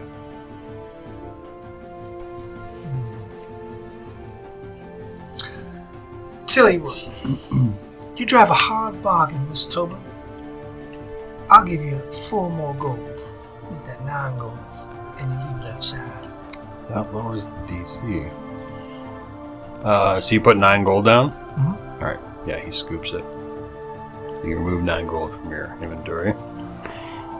He says, well, I'm not supposed to be telling anyone this, but your friend Radar that came down. They were coming down because Barthen's got some corn liquor, he calls it. You'll have to go and talk to him. And where can I find Barthen? Well, he owns Barthen's provisions. Oh, right. I just gave you 9 gold. I'm a little flustered. It was a high price. He gives you gold back. He's there, soften the blow a bit. You are a sweetheart. Like Trelina will enjoy this. I'll get her something nice. Hey, you better spoil your wife, honey. Happy wife, happy life, right? But Has yeah. food showed up yet? Yes. Alright, as soon as it goes down, Borf just grabs like the sausage and just starts just horking down on it. Yeah. Yep. Just a mess everywhere, all over his face. It's like then he looks at the vegetables. Roll me a insight check. 14. As you're sitting there eating, you just feel like the hairs on the back of your neck go up. And you look around, and that dwarf behind you stand there, and he's got a fork in one hand. And he's, leaning across like he's going to reach around your shoulder and grab your food, and he's just got this wild look in his eyes. Am I done with my sausage yet? You're pretty much like eating everything. There's like one bite left, and he's just Of reaching sausage? for it. Yeah, his stubby little dirty fingers going for it. Oh, I backhand him. Yeah? Oh, yeah. Okay, roll an attack roll. No. What do you want me to add with this? Just your Strength? strength and your proficiency. 9. 9. Yeah. Yeah. So you go to like smack at him, but you don't hit him. But you knock him back enough, and he's just like looking at you, and he's just crazy fucking look in his eyes. I grab the piece of sausage that's left, and I look at him, and I eat it. He's like, he starts chewing as he's watching you, like. And then I grab the rest of the plate, which has all like the veggies and shit on it still. I'm like, eat this shit. Yeah. And he takes it from you, just quickly turns around, slams it on the table, and just starts wolfing it down. I'll look at the group. Nobody likes vegetables. After about a minute of him just eating that, he like licks the plate clean, and then he gets up and stomps his way out. And very dirty, his shoes are falling apart, like his toes are sticking out the front of them, and just leaves like almost like a trail of filth behind him as he walks out the door. I look at him. Like, bye, buddy. He turns around and he just glares with this like crazy eyes, and he's just. And And then he I goes out. stare at him crazily too, and just He made a friend. like, see, we got a new friend, guys. I'll make my way back to the table now. So what did you find out there? Well, I found out that Barthen might have something for us, but Fitz, you're going to have to give me 4 gold, please. He hands you 4 minutes. Well, thank you. She just boxes. I'm glad you agreed so quickly and I didn't have to threaten you. Well, why would you threaten me? You kind of saved my ass back there talking to the dwarf, so I owe you one.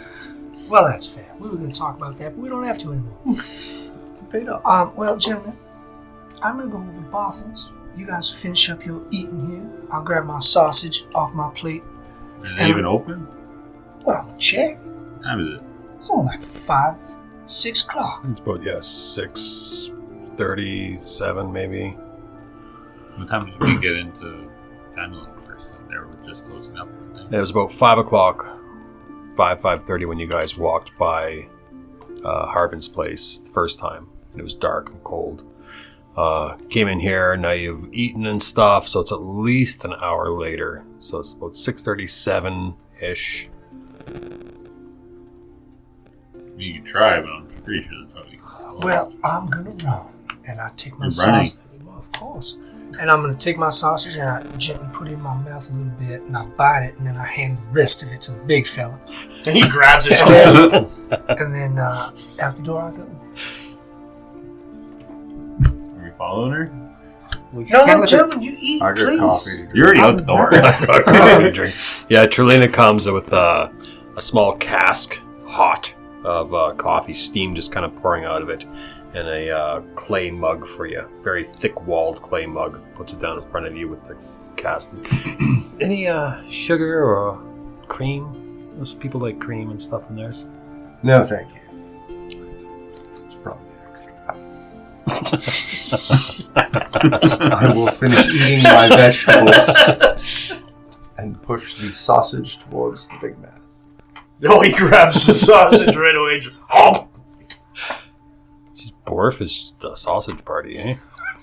loves his sausage. I also hear you like silver more than the yellowish coin. Would you like to trade 2 of the shiny shinies for your 1 semi-shiny?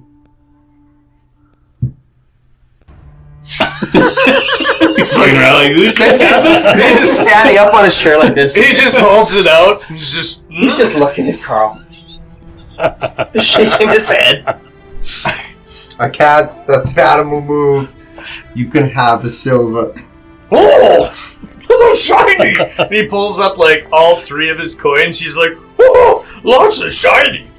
Hanging with you guys, really good for me. Oh. So, Amara, yeah, you come out of the Stonehill Inn. Carl, you son of a bitch. It's a smart move. I was waiting for somebody to be like, I will give you this really shiny copper piece for that I thought really about the dull copper, gold piece. But you really like the silver. I was like, I can get away with silver. I want to be greedy. You couldn't go through with it. No, couldn't. Carl's got a heart. It's deep down in my men, though. So, Mar, yes, you exit the Stonehill Inn. Coming out, the air is quite colder outside now. The inside of the inn, due to everyone that's there, it's very humid and hot. Yeah. Yeah, so you run out into like the brisk night air. Put that third one back in there. Okay. Yeah, and you start heading briskly down the road towards Barthen's. As you get within about, say, 50, 60 feet of it, you can see that the lights are all off. It definitely looks like it's closed up for the night.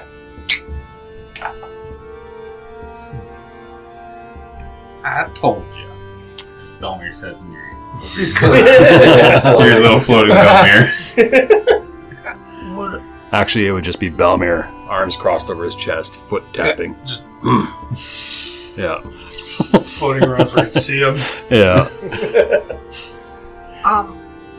When we came in, did we happen to find out where Botham's home was? No. Well, okay. Because that's the greatest thing to do every time. Stores closed, let's just go to his fucking house. I know it's all labeled on the map. I gave you guys Harvest House for free. But no, you don't know where Barthen's home is. I'll be living close. Cold calling. Ma's not that desperate. How much to break in?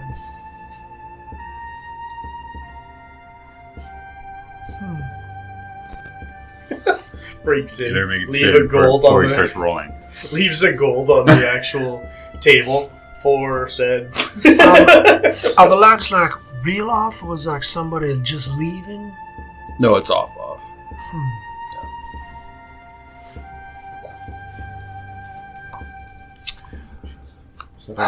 Well, Those are hip. Oh, I thought those are knee or ankle for sure. looks like it's going to good be the one. morning there.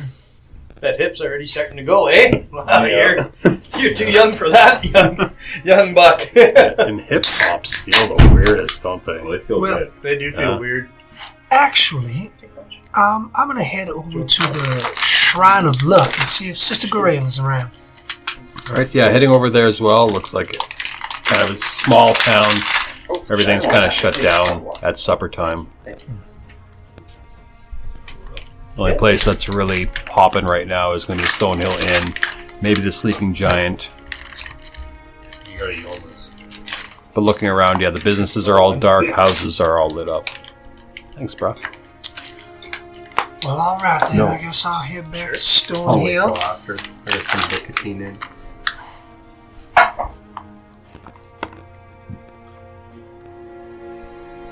If I was proficient in lock picking, I would have done it. I am now. Not spending a coin on picking a goddamn lock. Could come talk to you if I'm here to run. Well, it's back in your mom. It's Elmir's also proficient. Yes, that's right. Borf That's also a has the bad fist of door priest. opening. True. We got past. It's true. So coming back into the Stonehill Inn, you're just met with like a wall of essentially just moisture hits you from all the people in there talking, breathing, food that's been cooking and stuff. Just a hot, moist wall of air that hits you as you come inside from the cold outside. Pepper down, girls. Bit of condensation collects. I will walk a modest, sexy ass walk past every table back to my boys. Like the whole like All the way around. hip Hips check moving thing, just like Rogue from X-Men. It's just everything's moving good. all right. Oh, hey guys, Laura! You see the little halfling family, they were celebrating the young child's birthday.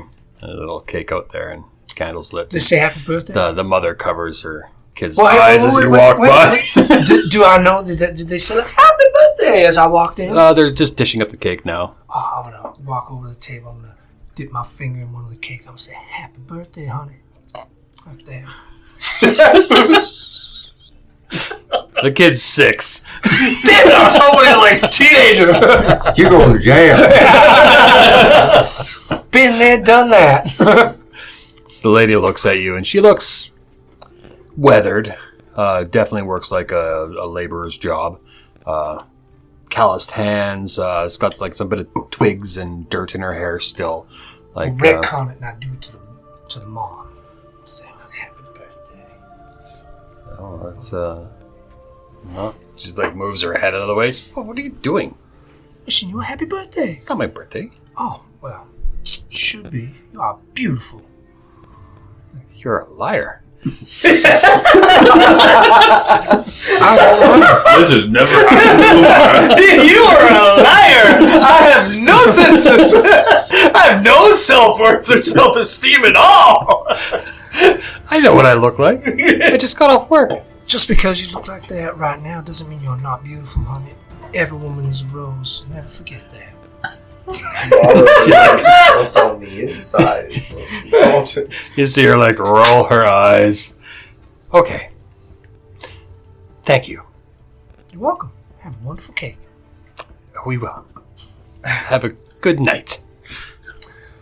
I don't know about that, but I will definitely try. And she just kind of like turns her back to you, kind of, and then just starts continuing dishing out cake and stuff to her kids and stuff. Just being like, this is weird.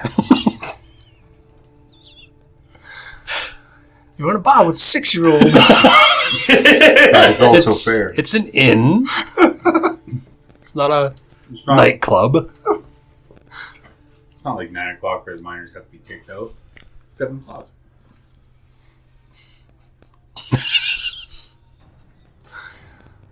All right, you try and get into an inn here, with a 6-year-old at 7 o'clock at night. It's not an Applebee's, honey. This is small town Faerun. Not small city Saskatchewan. Probably still see the kids in the bar at 9:30 in small town Saskatchewan. True. Yeah. Drinking beers. Mm, Get darts for pops. I remember those days. Another round for my kid. Kids at 17, no, that was me. You just went and got him. Yeah, you guys all reconvene at your table.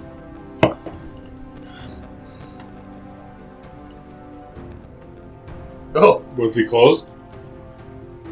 Sadly, they were. I was hoping they would catch me with an establishment, but everything's closed apparently. No one likes to be open. Small towns. Always closer. I thought family was a little bigger than a fucking hole in the ball, but This isn't Wally's world. I've never been to Waller's World, but thank you, Borf. My tribe had a buddy named Wally. He owned a store. Open very late. What kind of Lots of store? shiny. What kind of store was it? What did he sell? Sold everything. Pelts. Nice shiny axes. You don't want shiny axes, they suck. You want good scarred up ones. They come here. I'll take your word for it. Tear flesh into them. You can put stuff on your helmet like this. Where did you get that fine helmet? Oh! Borf's buddy, actually. He went into town. Asked him for a helmet.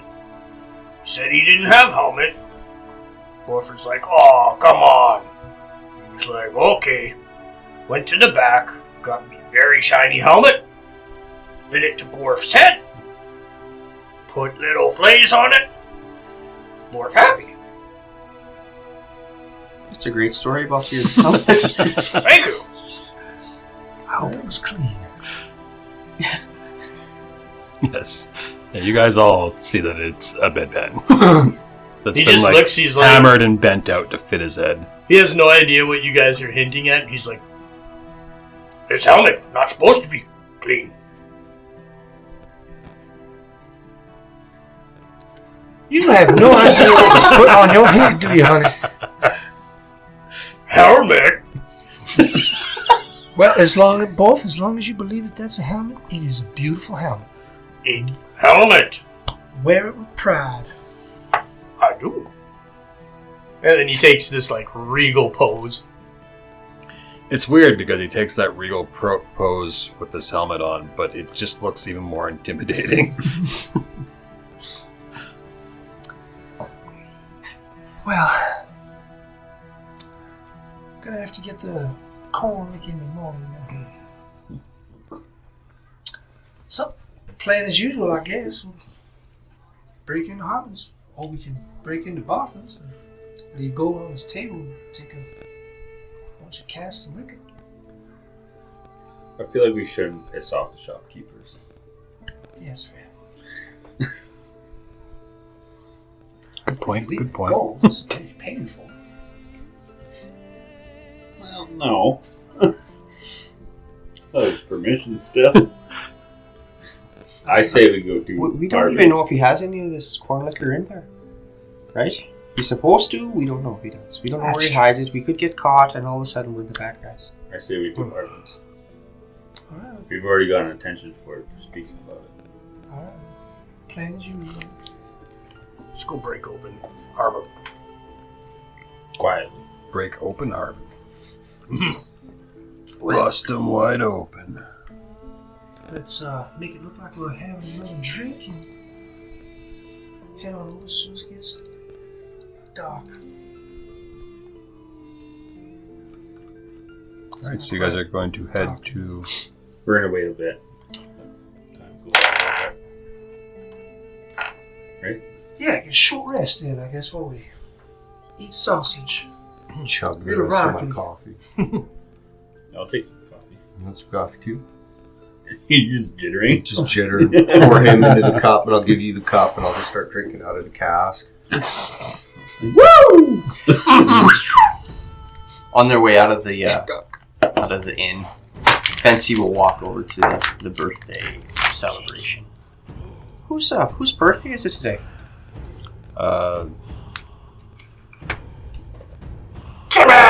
Poor lady, can't you fucking people just leave us alone? Who the fuck are you people? Just He's the most sane person in all of Faerun.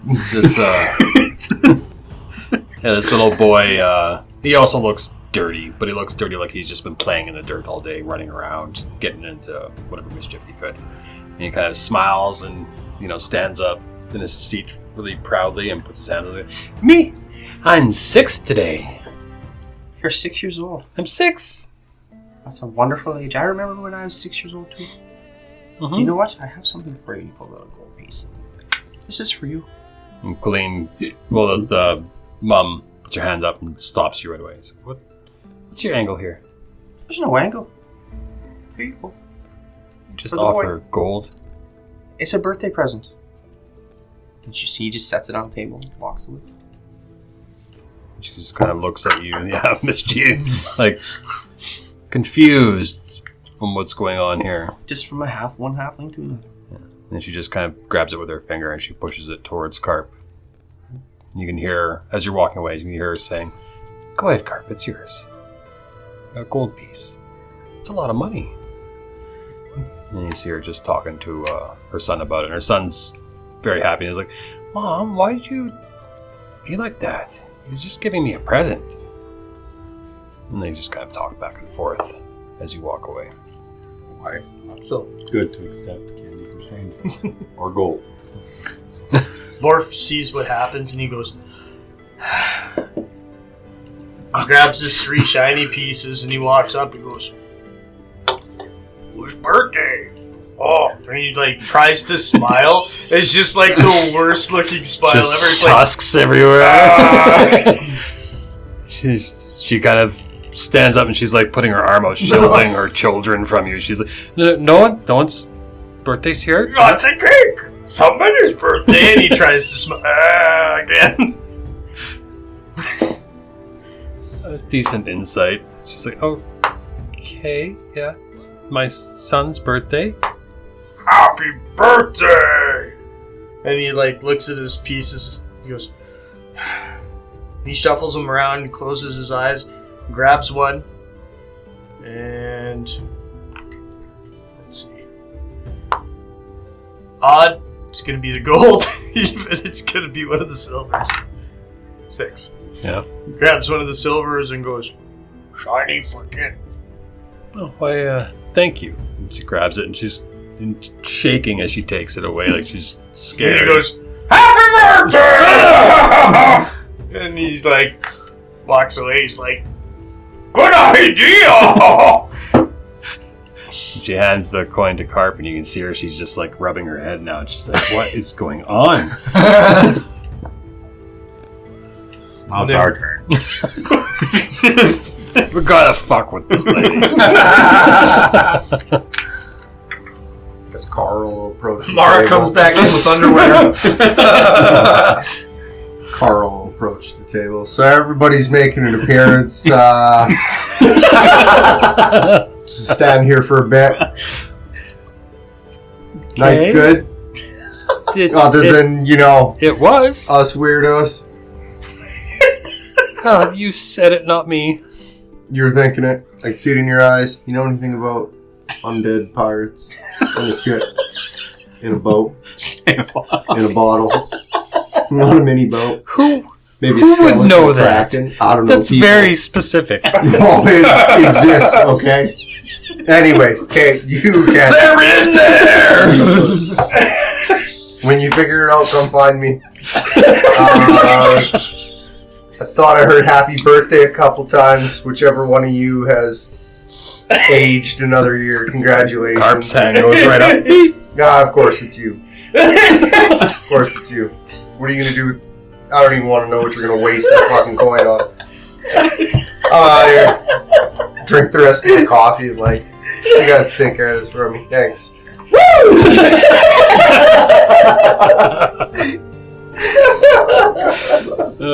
Somebody's gonna be across the room and she's gonna just mouth, "I'm sorry." She looks at you and just goes, "What the fuck?" She gives shrugs. I don't know. It's I totally thought she was going to read your lips wrong and be like,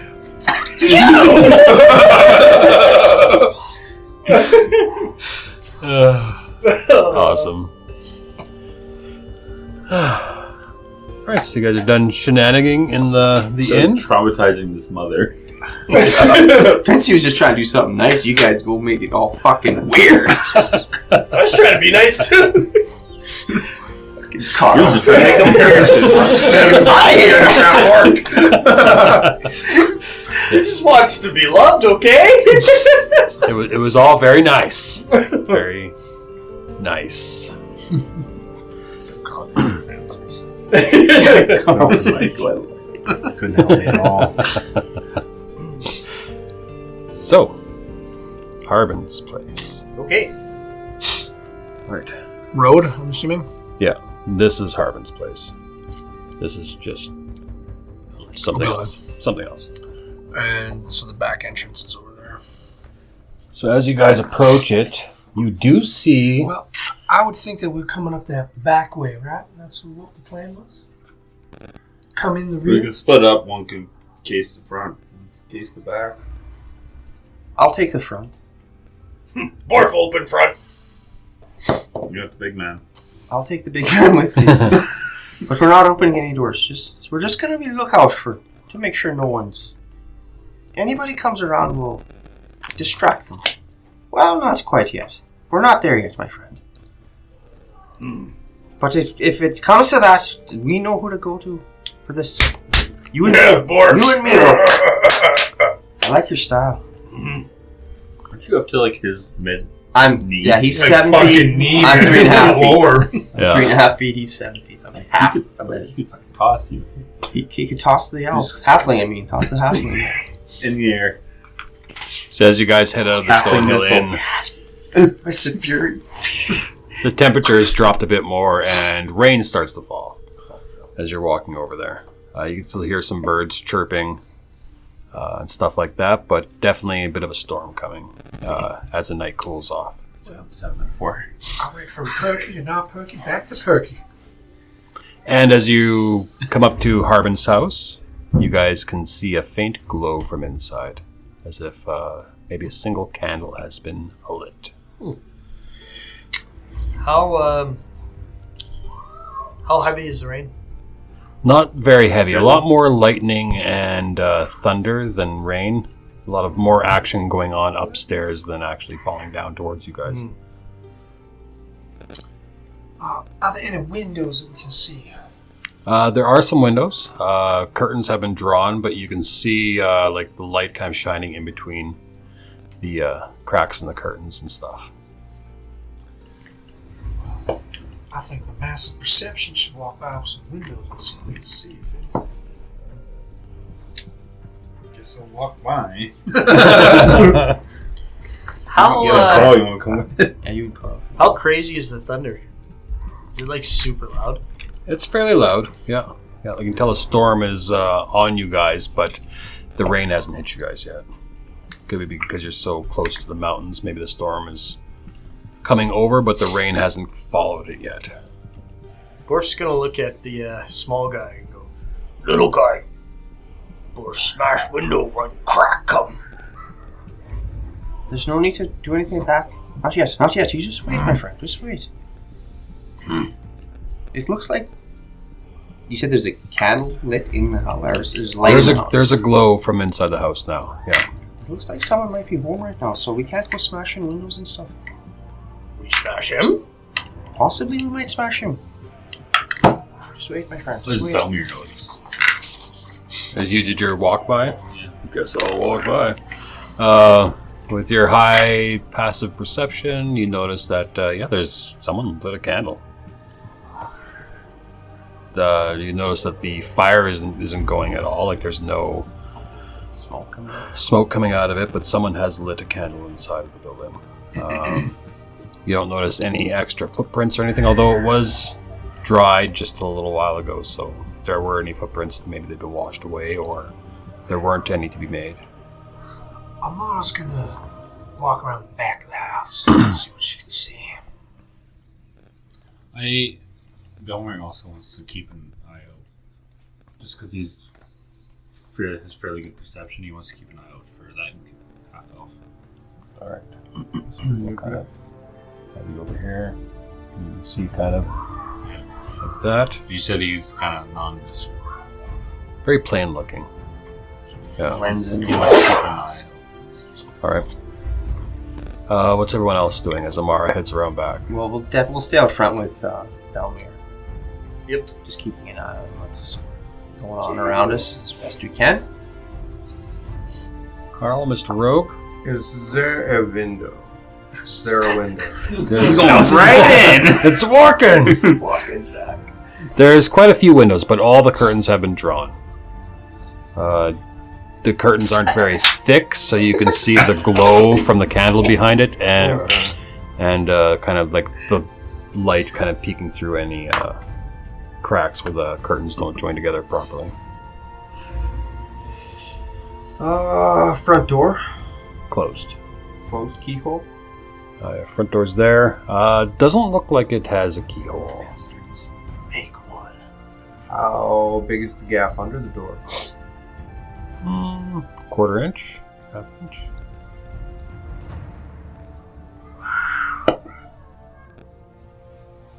Just You hear Changing screams. around. crazy children are out playing around here. You hear screams in the house. Get in there! Go! Go! Go! The thunder's scaring them, and they're trying to run from the lightning. As soon as it flashes, they run. How tall is the building? It's a cottage style, so it's got like a peak, and then all of the roof slants down to each side. The tallest part, the peak, would be about 20 feet up. Oh, so it's climbing. Chimney? Yes. No fires? Yeah, there's a big chimney on the east side.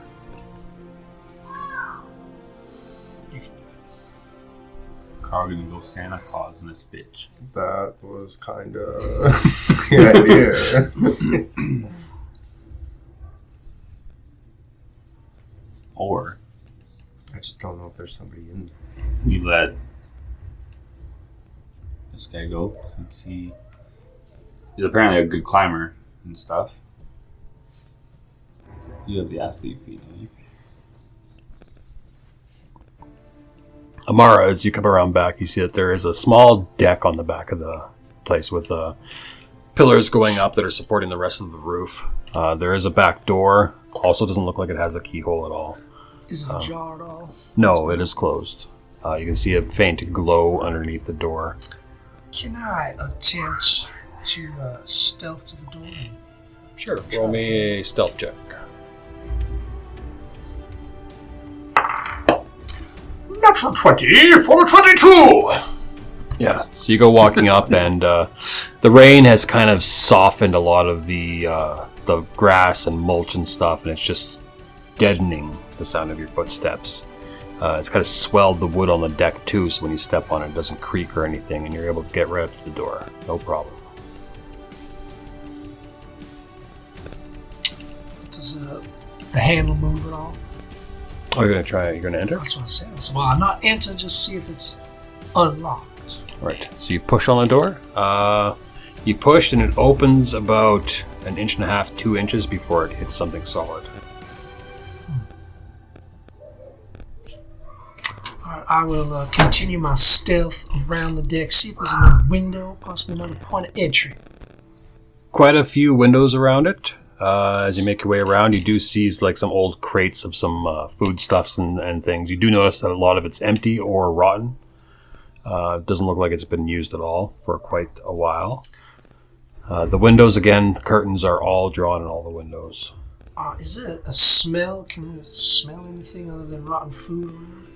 So right now you get a lot of wet wood smells from the rain soaking the wood, and the dirt and the grass. You get that very, like it's raining smell, that fresh rain smell permeating everything, mixed with the rot from the crates and everything that are on the side of the building.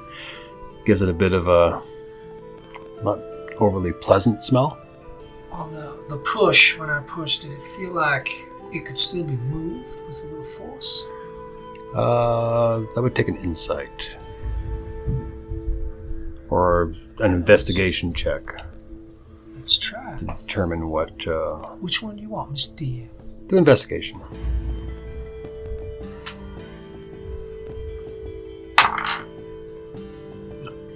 I didn't notice. It just kind of moved and I said, fuck it. Yeah. It could be, you're thinking it could be either like it's hitting a crate, it's hitting a barrel, it could be hitting anything. Maybe there's a bar that's holding the door, and it's not open. Yeah, I could use a Borf right around now.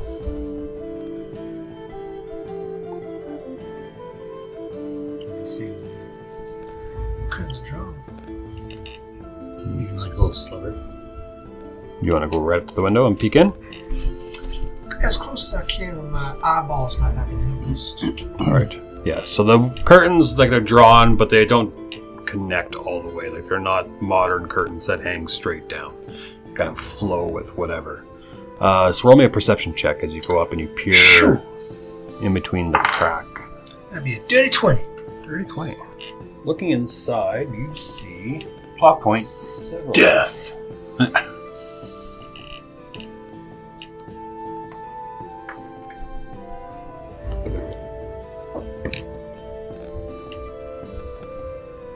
Looking inside, you get a good look at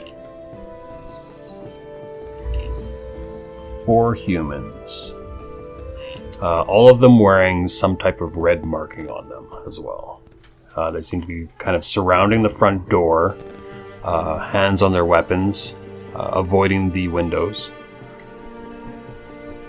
And there's like a single candle, large candle, sitting on the mantle that's lit. It's kind of lighting the whole room there.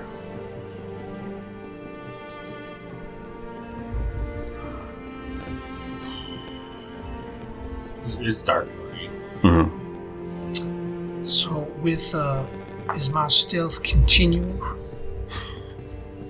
Because if my stealth is continuing, I would try and make my way back to my group and what I see. Oh yeah, your stealth. That same roll will apply. Make your way along the deck, and you come up front, where you see your group has kind of lined themselves up directly across from the building. Well, Sugars, there's 4 at least that I could see. I took a little peek-a-poo inside. Back door looks to be barricaded, or felt to be barricaded, I should say. Element of surprise is going to be very minimal. So either we're going in guns blazing if we're investigating Harmons, or we could delay and see if they leave. You said 4 humans wearing red.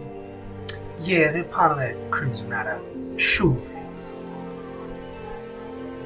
Just eliminate them and investigate all in one night. Oh, I like this guy. Well, like I said, attacking if we do is, God, these kids. element of surprise is going to be hard unless someone's going down the chimney. Which window could you see? Here's the thing. You said Back window. you said there are 4 humans. 4 kind Someone- of cased in each corner. If someone of to the go house. down the chimney and blow out that candle, they won't be able to see. That's true. I Neither can will you guys. teleport. I can teleport. I won't be able to see shit if we blow that candle. Well, you just throw punches. Just pick a direction. It's okay, buddy. I grab you like this and push you in front, and you just swing. Oh. I can do that. I'm kind of scary. Like a bow staff out. It's a weed whacker. How do you know the back door's barricaded? I tried it. It wasn't budging. It was about maybe about an inch. Yeah, which going off that perception check that you had rolled when you peeked in through the window, you would have seen that there's a bar going across the back door. There's a ball running across that back Sorry, door. I should have included that. I forgot. I saw it, but then I just slipped my mind. Do you think they noticed you trying to open the door? By the way they were looking when I peeked in, I don't think so. I was like, I heard this term, a ninja.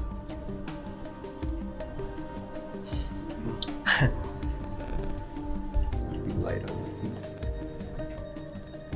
Well, what's the plan of attack then? You guys, you want to take them now? Or just leave them? Wait till they leave? Well, I know what you want to do, big guy.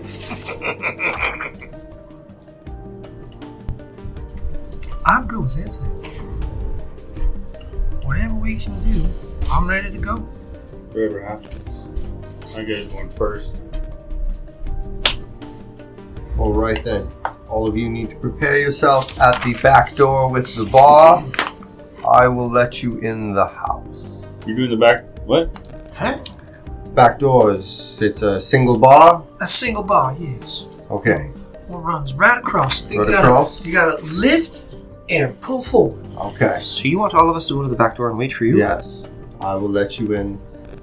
But there's 4 guys in there. They won't be able to see. They're human, are they not? If you blow out the candle. I will put the candle out with my fingers after I teleport directly to it. Hello. That's actually a pretty good plan. How about we put When 2 you on the look- front door, 2 on the back Yeah, door? when That's you right. when you looked no in the room for window, escape then. when you looked in the door, Mhm. was there a bar on the front door? I do not see a bar on the front door. Locked. Well, you're big, strong dwarf. Just give a kick.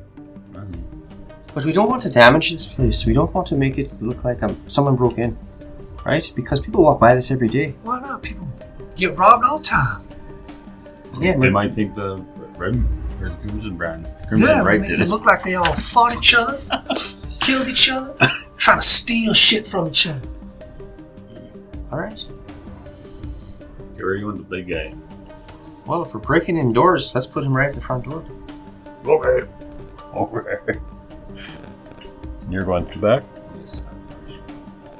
2 meatheads split up. And, because Something like our teleporter will be teleporting in, so I'll go with Belmia, the back door. You guys are all stealthing? Yes, of Let's course. get some stealth rolls. Have faith in yourself. I have to roll this. You want the 2 people at the front stealthy? Disadvantage. If you're stealthing, yes. Oh, because your armor, You're right? not. Oh, shit. I mean, really, I moved 10 feet. True. Yeah, baby. I'm pressing ninja mode. Ninja. Alright. Be light on my Fucking- feet like a fucking ninja. You'd be like, shh, be very, very quiet. And that one. Nice. It's alright. Front But door. you can mask it with the Perfect, thunder, yeah. Right? Totally Alright. masking it with the thunder. So not one. Amara, what'd you get? though. I rolled a 19, honey. 19. 10. Bellamir's a 10. 8. Bensie's an 8. 22. Carl's a Stealthy. 22. Stealthy. All right. Go up to the front door. Let's knock it in. Oh, sorry. So the back door ones, you guys succeed. Your stealths are okay. Fancy and Borf as you guys walk up. Borf, you walk up the front step and you step on it and you step right through. The wood shatters. Loud cracking sound. And you can hear these like voices from it. What the fuck was that? It was just thunder. Throwing it.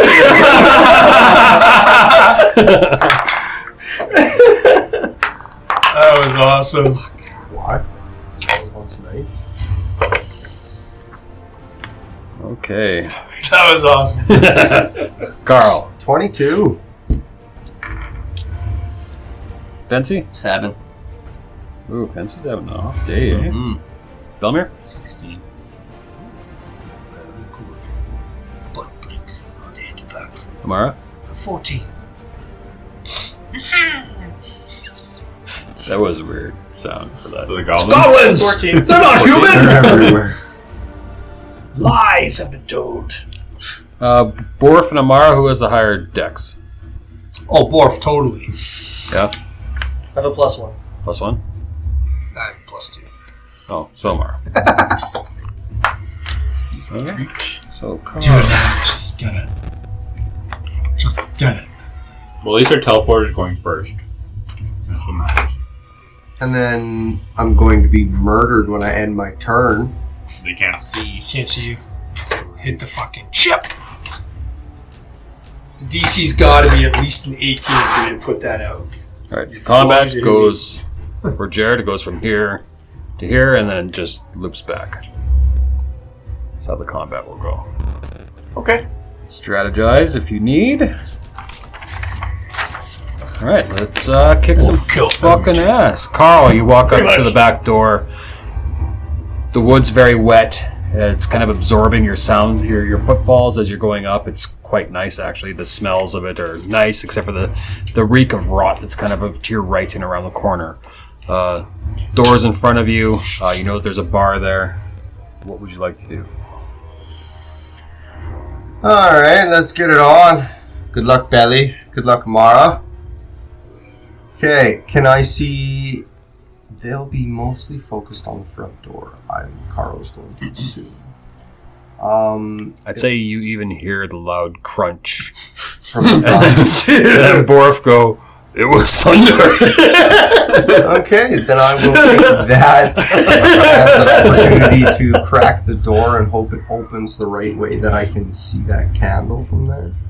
Right. Yeah, you open the door.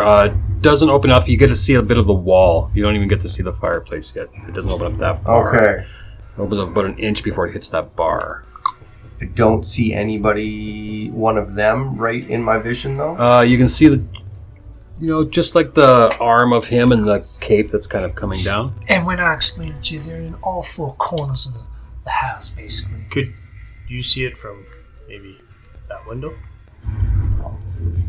Do you just have to have line of sight? Is that all you have to do? Yeah. But would you have enough movement to get to the bar?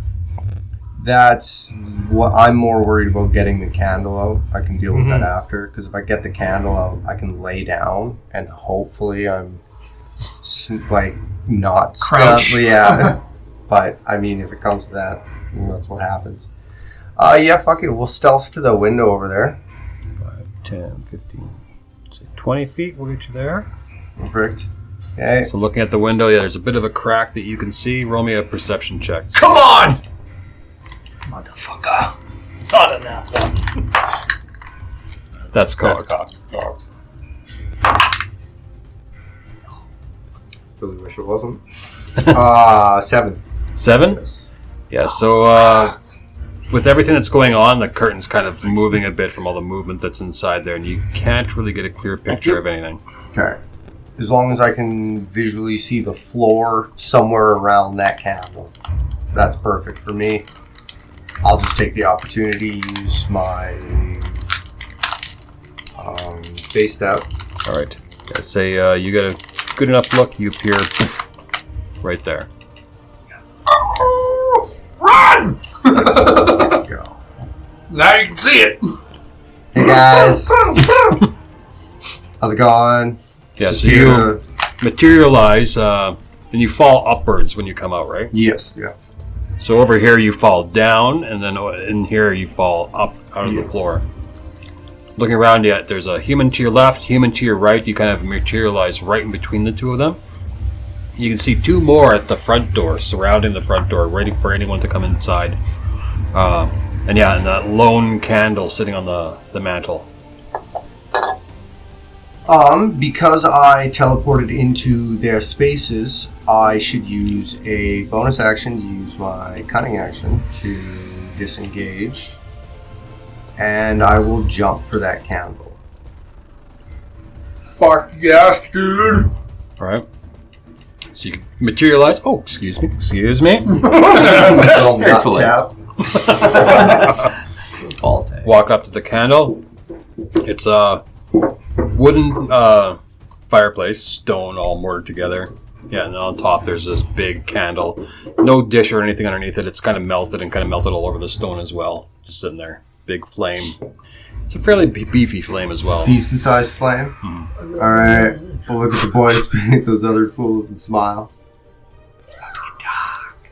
And I'll just fucking... Oh! You almost got pop sprayed. You smush the candle, and wax kind of sprays everywhere. And with that, the lights just go out. Marco! Hey, how does he know my name? Yes?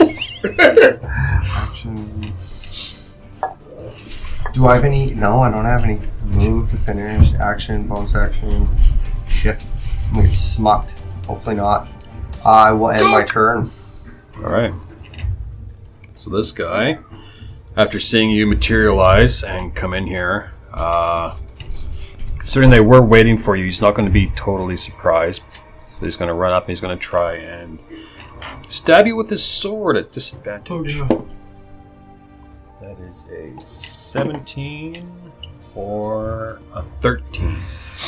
He is disadvantaged. That's 13. So 13? No. Yes. Yeah. He does not hit. No. Yeah. So he swings at you and you kind of see it coming and he just swishes by it, but he makes a second attack. Marco. It's 19. 19. Oh, gross. Yeah. That is 6 points of damage you take.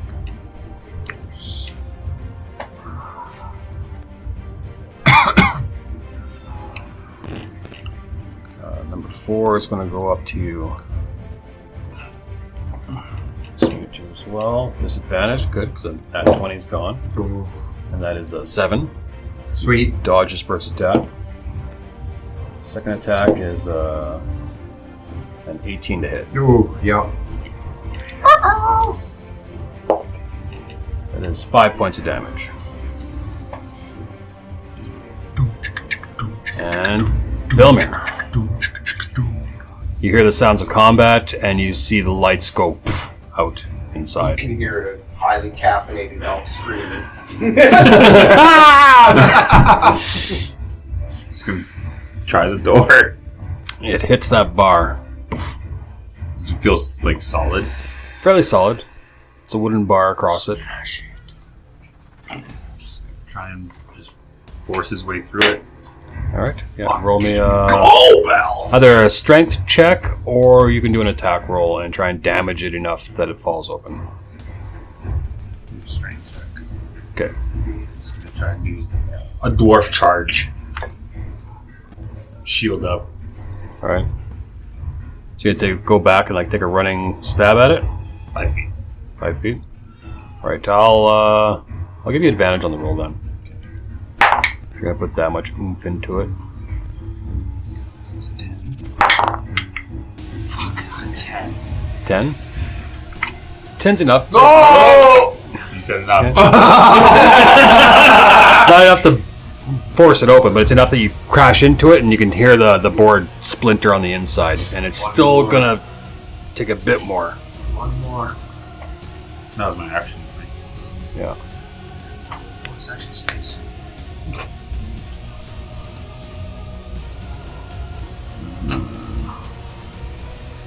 This action fart. See if the door opens. Bonus action, I fall forward. The door's opened about, it was opening about 1.5 inches before. It's about 6 inches, 7 inches now that it's open. And you can see the back of one of the Crimson Rite.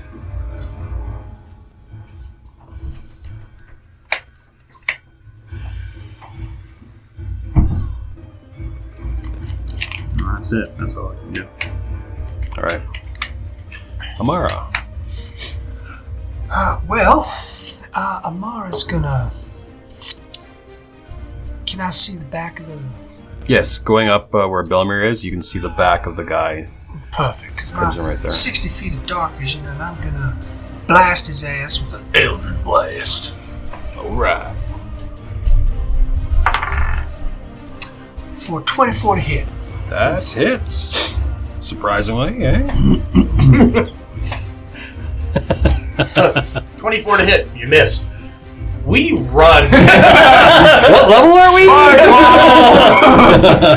Sorry, Carl. You fucked, buddy. 7 points of damage. Nice. And again, it's just whoever could see in the dark, aside from maybe that pinky purple, the black and purple pink just wraps around and starts peeling away his flesh. Yeah. It's hard for people to see, but this guy definitely feels it as the blast hits him in the shoulder and he just feels his skin get ripped off. And yeah, he kind of looks over his shoulder, kind of a bit scared now, because this green elf appeared out of nowhere and now he's being shot in the back. It's Not what he was expecting. Anything else you want to do with your turn? Just barely see Carl with the flashes of lightning. Crazy elves. Got any more of that coffee? When I was at the window, when I was at the that window before, can I tell if I could fit through? The window? Yeah. Oh yeah, if you smash the window out, yeah, you can fit through. Well, I'm gonna. Bill, you got the door? I'll be at the window, and I'm gonna Alright. run around to the back window. 20 Maybe Carl will pull feet. through. Get you there. Pull the I bar. still got some health. There's still a chance. Yes, you get to the window. It's looking at it, it's shabbily built. The whole, essentially, the cottage is shabbily built. Right. Anything else you want to do? Borf. I'ma smash through the front door like the Kool-Aid Man. It doesn't take much. As soon as you push the door, like it's not locked or anything. The door just swings open off the hinges. Nice. And I'm gonna walk through and be like, just as I bonus action rage, I'm gonna be like, it's ball breaking time! Nice. And if I see somebody there, Yeah, walking in with your dark vision, you see this guy. Your little elf friends surrounded by two people, and then there's two humans, one on the other side of you, and yeah, the one's looking at you like, what the fuck is this? alright, I'm gonna smash him. All right, It's Marco. 21. that hits. yeah. Oh, 6 damage. Hey, it's damage. Yeah, you club into this guy with your axe. You hit him, and he kind of falls back from you a bit, just surprised at this giant. Non-lethal baseball. It's like the flat end. Wow! Any blood on my axe? A little bit, yeah. I'm gonna look at him and lick it. Ooh, I'll give you a free intimidation roll Nice. with advantage due to your special thing you have. 22 or a 21. Nice. Right. Yeah. He's intimidated. I'm going to give him disadvantage on his next attacks. Okay. All right. Anything else you want to do? Yeah. Since he already has disadvantage, that's lame that he's going to get double disadvantage. So I'm actually going to roll to see if he's going to try and run. No, he's going to stay. But that's his turn. Fencing. Okay. Oh, that's his turn. Fancy will walk in. What can he make out? Anything? Any figures? Anything? It's very it's dark light, so you can make out figures. All your attacks will be at disadvantage. He'll turn to the guy on the right and attack. Yeah. Walking in, you sense movement, and you can see this dark figure to your right, and Take a swing at him with his staff for a 20 or a.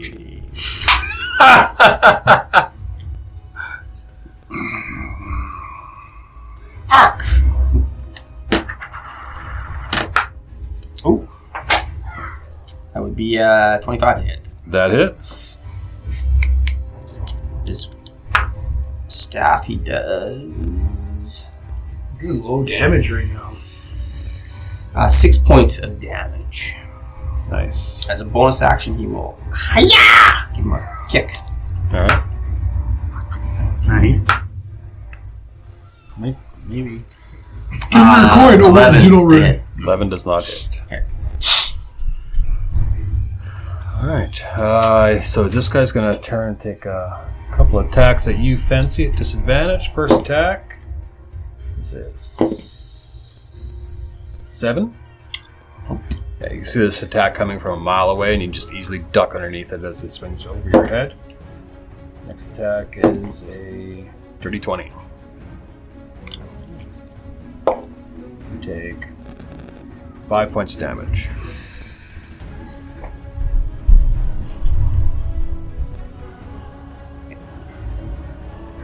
Alright. Top of the round, Karl. You're surrounded. Carl. Karl will use. Ooh, I am surrounded. If one hides. You would have noticed this guy get hit by something. The guy closest to the door. If I was to use my cunning action to hide and stealth and successfully succeed on said stealth, could I then sneak to the door right in between them without having to disengage? You would still get opportunity attacks. They would be at disadvantage.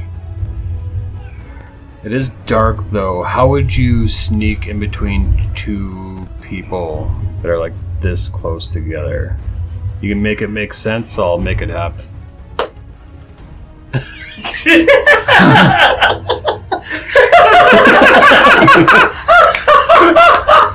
For those of you at home, the visual was I've never met anyone who can walk on their feet like that. get right down Love that. so low, like that. Karl's head was below the table, and he walked completely around the table. Whether or not it was convincing enough, I'll give it to you. oh! I still have to pass. That's Stealth check.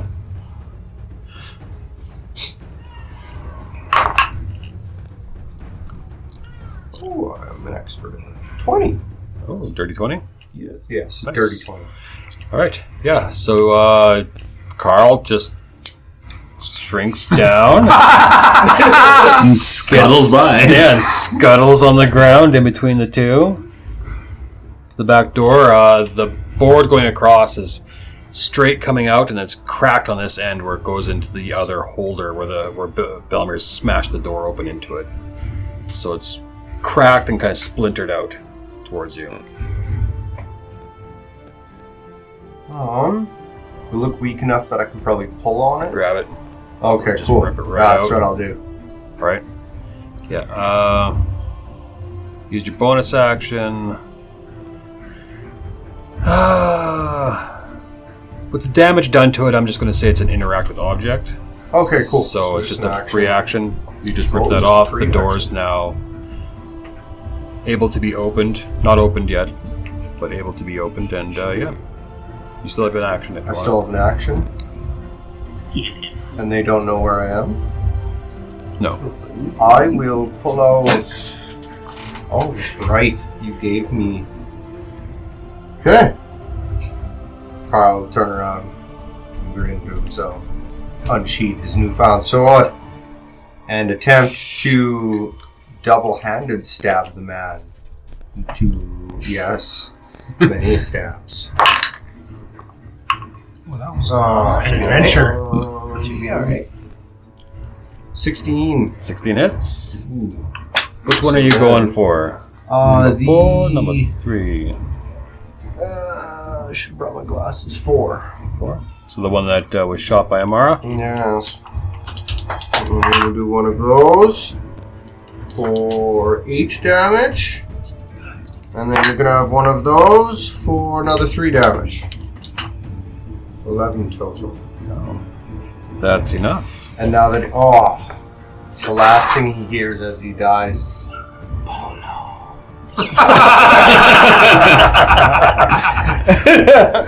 And the yelp escapes his lips as he crumples to the ground in front of his friend. Marco. That will end my turn. Alright, roll an intimidation roll. I think I'm actually decent at that too. 18. Yeah? Alright. This guy backs up. Scared.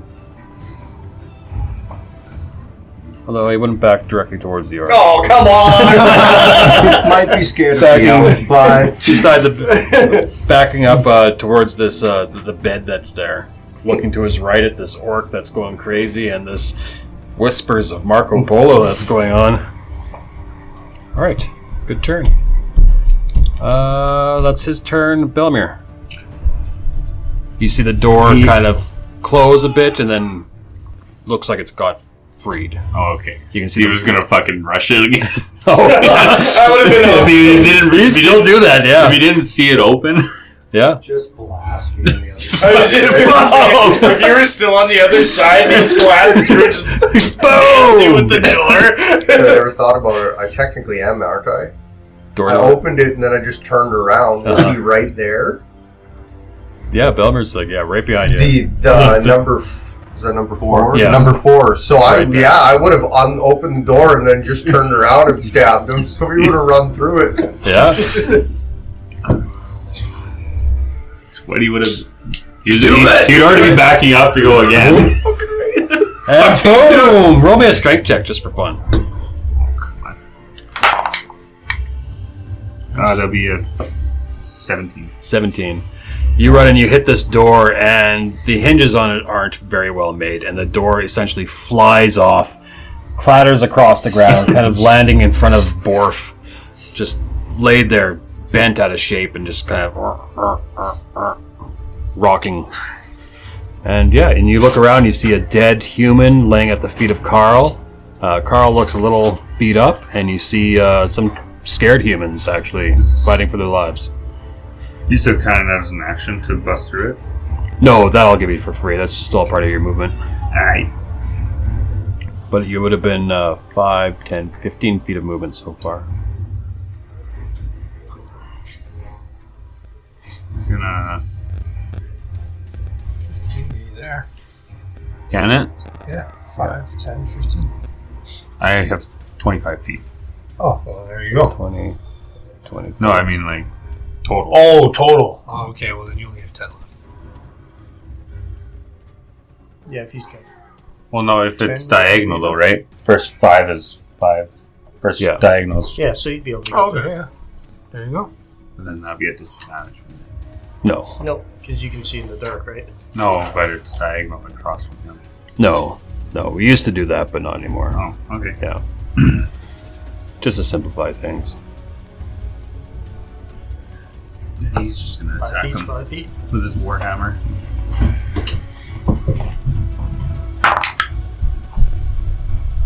For a 17. To hit? Yeah, that hits. Yeah.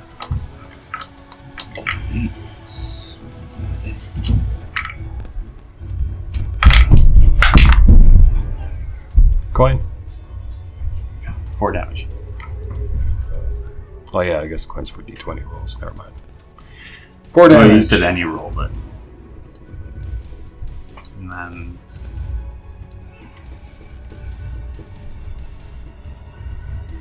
You've been hurt? A little bit. Feeling it. And so I didn't... Who looks the most hurt? Like, I wouldn't know who's been hit the most, but who looks the most hurt, do you think? Looking at... With your stupidly high passive perception, you would know that Karl's been hurt the most. Karl is the squishy one. I'll cast Healing Word on him.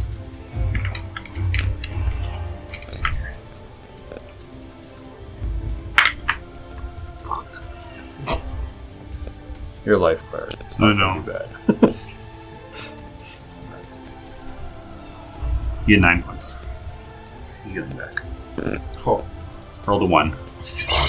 Plus 8. that's hilarious. 'Cause it doesn't even matter because I'm almost up to full. Lowest you could get, right? 9. That's crazy. Oh, that's a good shit. Yeah. This healing word is uttered by Belmir, and then these stab wounds that you suffered start like knitting together and just leaving like a faint scar where they were. That'll be my turn. Alright. Amara. From the window, Amar saw that action happen, piece of door flying everywhere. Due to all the movement that's going on in there, yeah, the curtains are kind of blown apart and moved around, and yeah, you can see into the building now. All right, I'm going to know that everybody's moved, so I'm going to move back to the door. How much movement do I have That there? was 15 to get there. And you can see Fancy and Borf facing off against a human each, and you can see Belmir's facing off with one that you can just barely make out around the corner.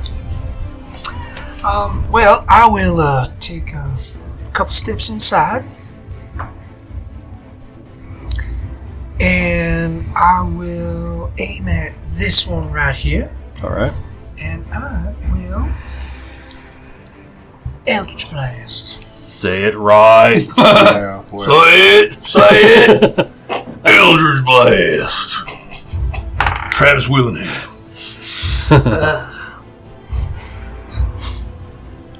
That'll be a 12 to hit. 12 to hit? Does not hit. Unfortunately.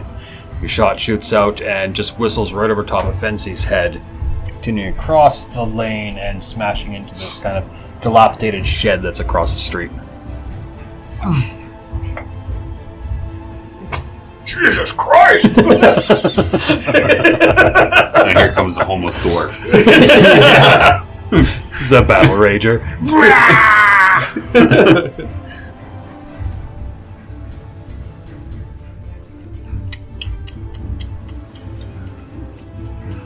I won't use that yet. I'll just end my turn. Borf. Alright. He's gonna just wind up and Smack him. yeah, you know what? Fuck it. I Reckless. think he's gonna reckless attack. Reckless. Yeah.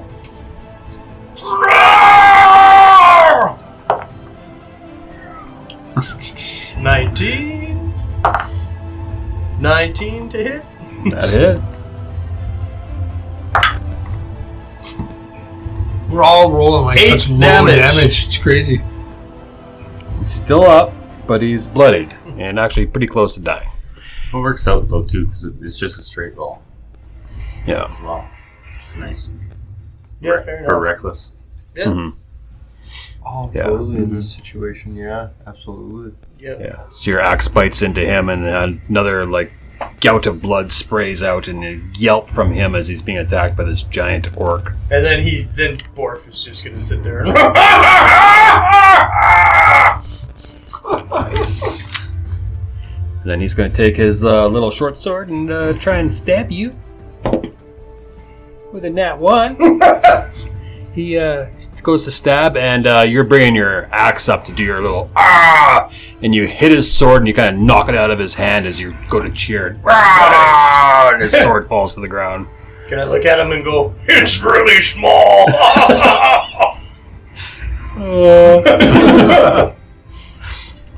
Right, Fancy. Fancy will attack Dude Bravo.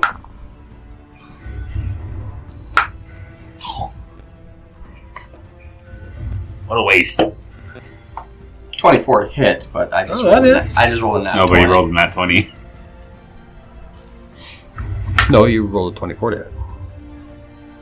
Yeah, 24. For 7 points of damage. Ooh.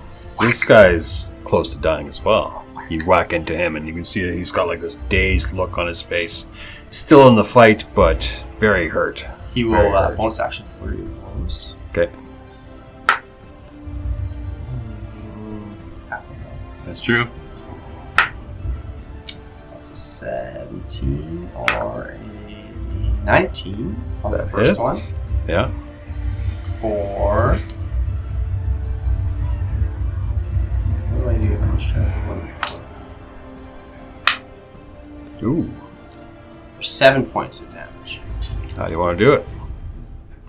As he fucking cracks him with his quarterstaff and sees him go down, he just fucking takes him by the head by the knee and fucking smashes his... You just hear this sick crunch, and you feel your knee go like deep into his head as the front of his skull just cracks and caves in, and his body just kind of shakes and then falls to the ground.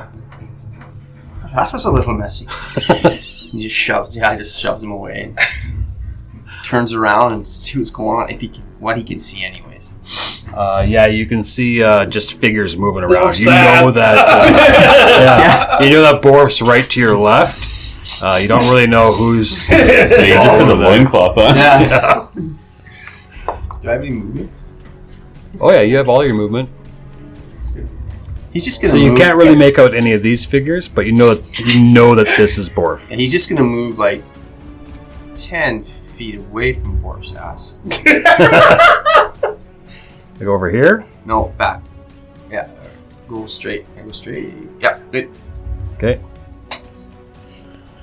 So as you get closer to this group of people who are in the back of the building, you start to make out the closest one that's to you is Belmir. You can tell that it's Belmer's here to your left. Okay. That's it for me. All right. Where are we? We're at top of the round. Carl. Do I have... Ooh, actually. How many feet is... 3, so how many feet is 2 from me? 2 is... More than 20. That's what exactly what I was 20. thinking, but 25 feet. Yeah. I don't like But it. you can move I up could if you move, want. Next yeah. turn.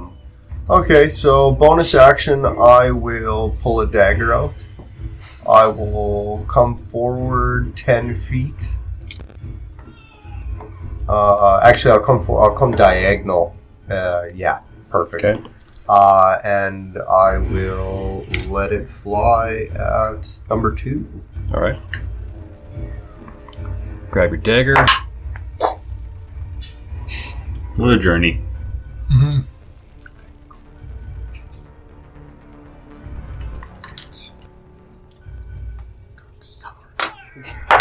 Don't be a waste.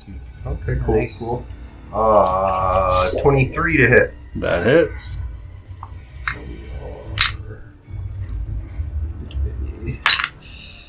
That's 6 damage. Ooh, and it is ranged. Sneak attack. I do get. He's engaged with Borf, so So that was 3, So 6, 7, 8 damage total. all right. This guy is on death's door.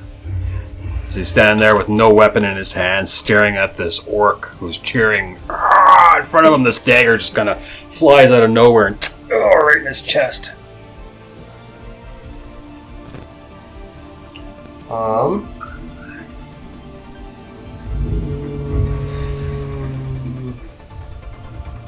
I can see Fancy, and Fancy can't see me.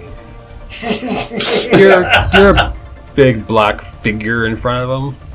Just know A that if silhouette. you do anything to him, he's going to attack you. Exactly. You touch him. That's I was gonna say. So I started blasting.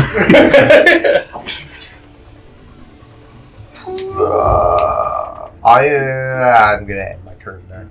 All right. Yeah. All right. Number 3 is gonna attack Belmere with disadvantage.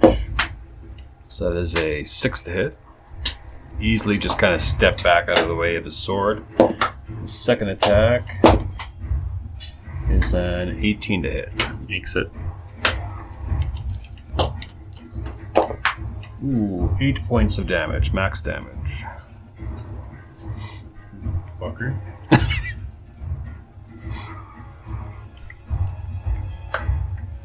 Yeah. And after he stabs into you and he makes contact, and he knows he hit like a good solid hit, kind of gets his confidence back. He's Did you ready even hit yet? to fight. I've yes, hit yes, he's hurt. And it's your turn, Belmer. I'm going to hit him, All right. but I'm going to use non-lethal. Oh, okay.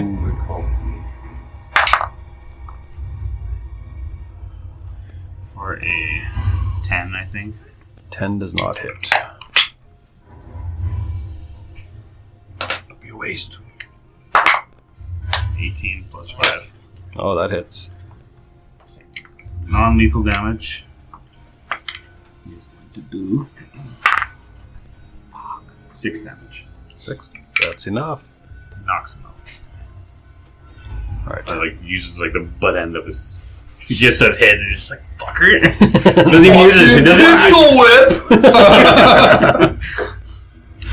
Nice. So he is out of the fight. All right. Anything else you want to do, Belmer?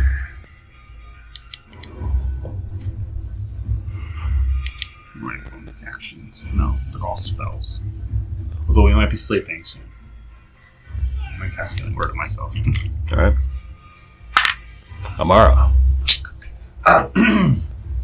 All you need. I know. Amara's gonna look at Belmy and say, Belmy, I saw you didn't kill that man. Are you gonna question him? Mm-hmm. Good. Eldritch Blast on the other motherfucker. All right. For 17. 17 hits.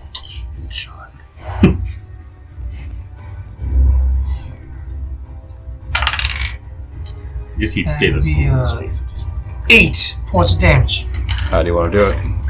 Again, the Eldritch Blast is going to come out and it's going to hit him and wrap around his head and pull away and peel the skin off his face. Yeah. So you watch this person that you're fighting. His face essentially just gets flayed. And his skin gets ripped off, and you're left with this like red skull looking at you before he crumples to the ground dead.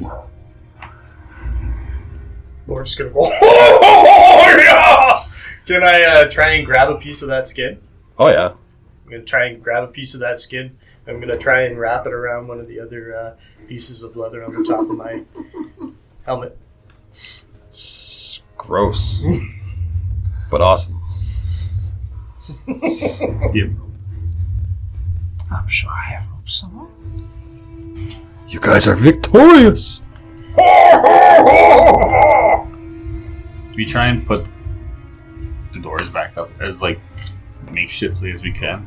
Well, the front door just opened. The front door is fine. The front step is not fine. The back door is fucked. The back door step is fine, though. It's just, We just like prop it up. Yeah. Maybe. Just grab it. Lean it against it, yeah. It looks like it's Goes the front. fucked, but Yeah, but it looks from like far away, it doesn't look like it's... From my house, it looks fine. Yeah.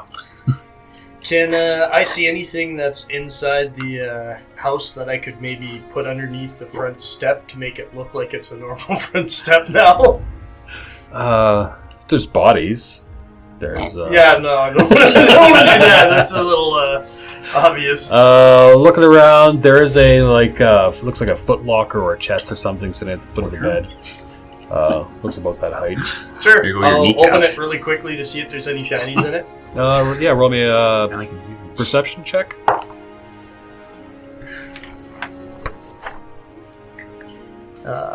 You can hear some dogs 14. barking, drawn by your It's lightning. They can't hear combat anything. that was 14. happening. 14. You find... 5 silver pieces. Hello, fucking shinies! And then I grab the shinies, put them in my hand loosely, grab the locker, and put it underneath the front You step. wedge it underneath the step. So that it looks normal. Okay, And roll then me- I don't step on it to get back in. All right. Yeah. Definitely looks like a foot locker or a chest is holding up a step, but it looks like the step's prepared that way, on purpose. Definitely on purpose, deliberately. He walks in, he looks at everybody, he goes, Oh, not just a helmet rack! All right. As Borf comes walking back in, before you question the guy, I think that's where we'll end tonight. Use her rope, tie him up. Okay. Yep. Tie him up. Lay him on the bed. Hey. Good Borf game. will probably look at you guys and be like, Oh, really awesome hanging out with you guys. Borf, gonna go find more shinies! And just wanders off. yeah, just takes off out the... Thump. You really need Borf again, just think really hard, and he'll come! Well, it was a pleasure working with you, Borf. Bye! You hear him walking away, he's like, Oh, it's me!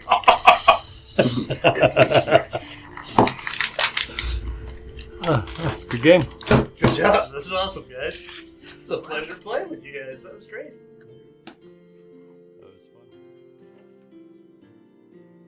Thank you for listening to The Many-Sided. Please leave a like and a review wherever you can. It'll help get the word out about our little podcast here. May the dice ever roll in your favor.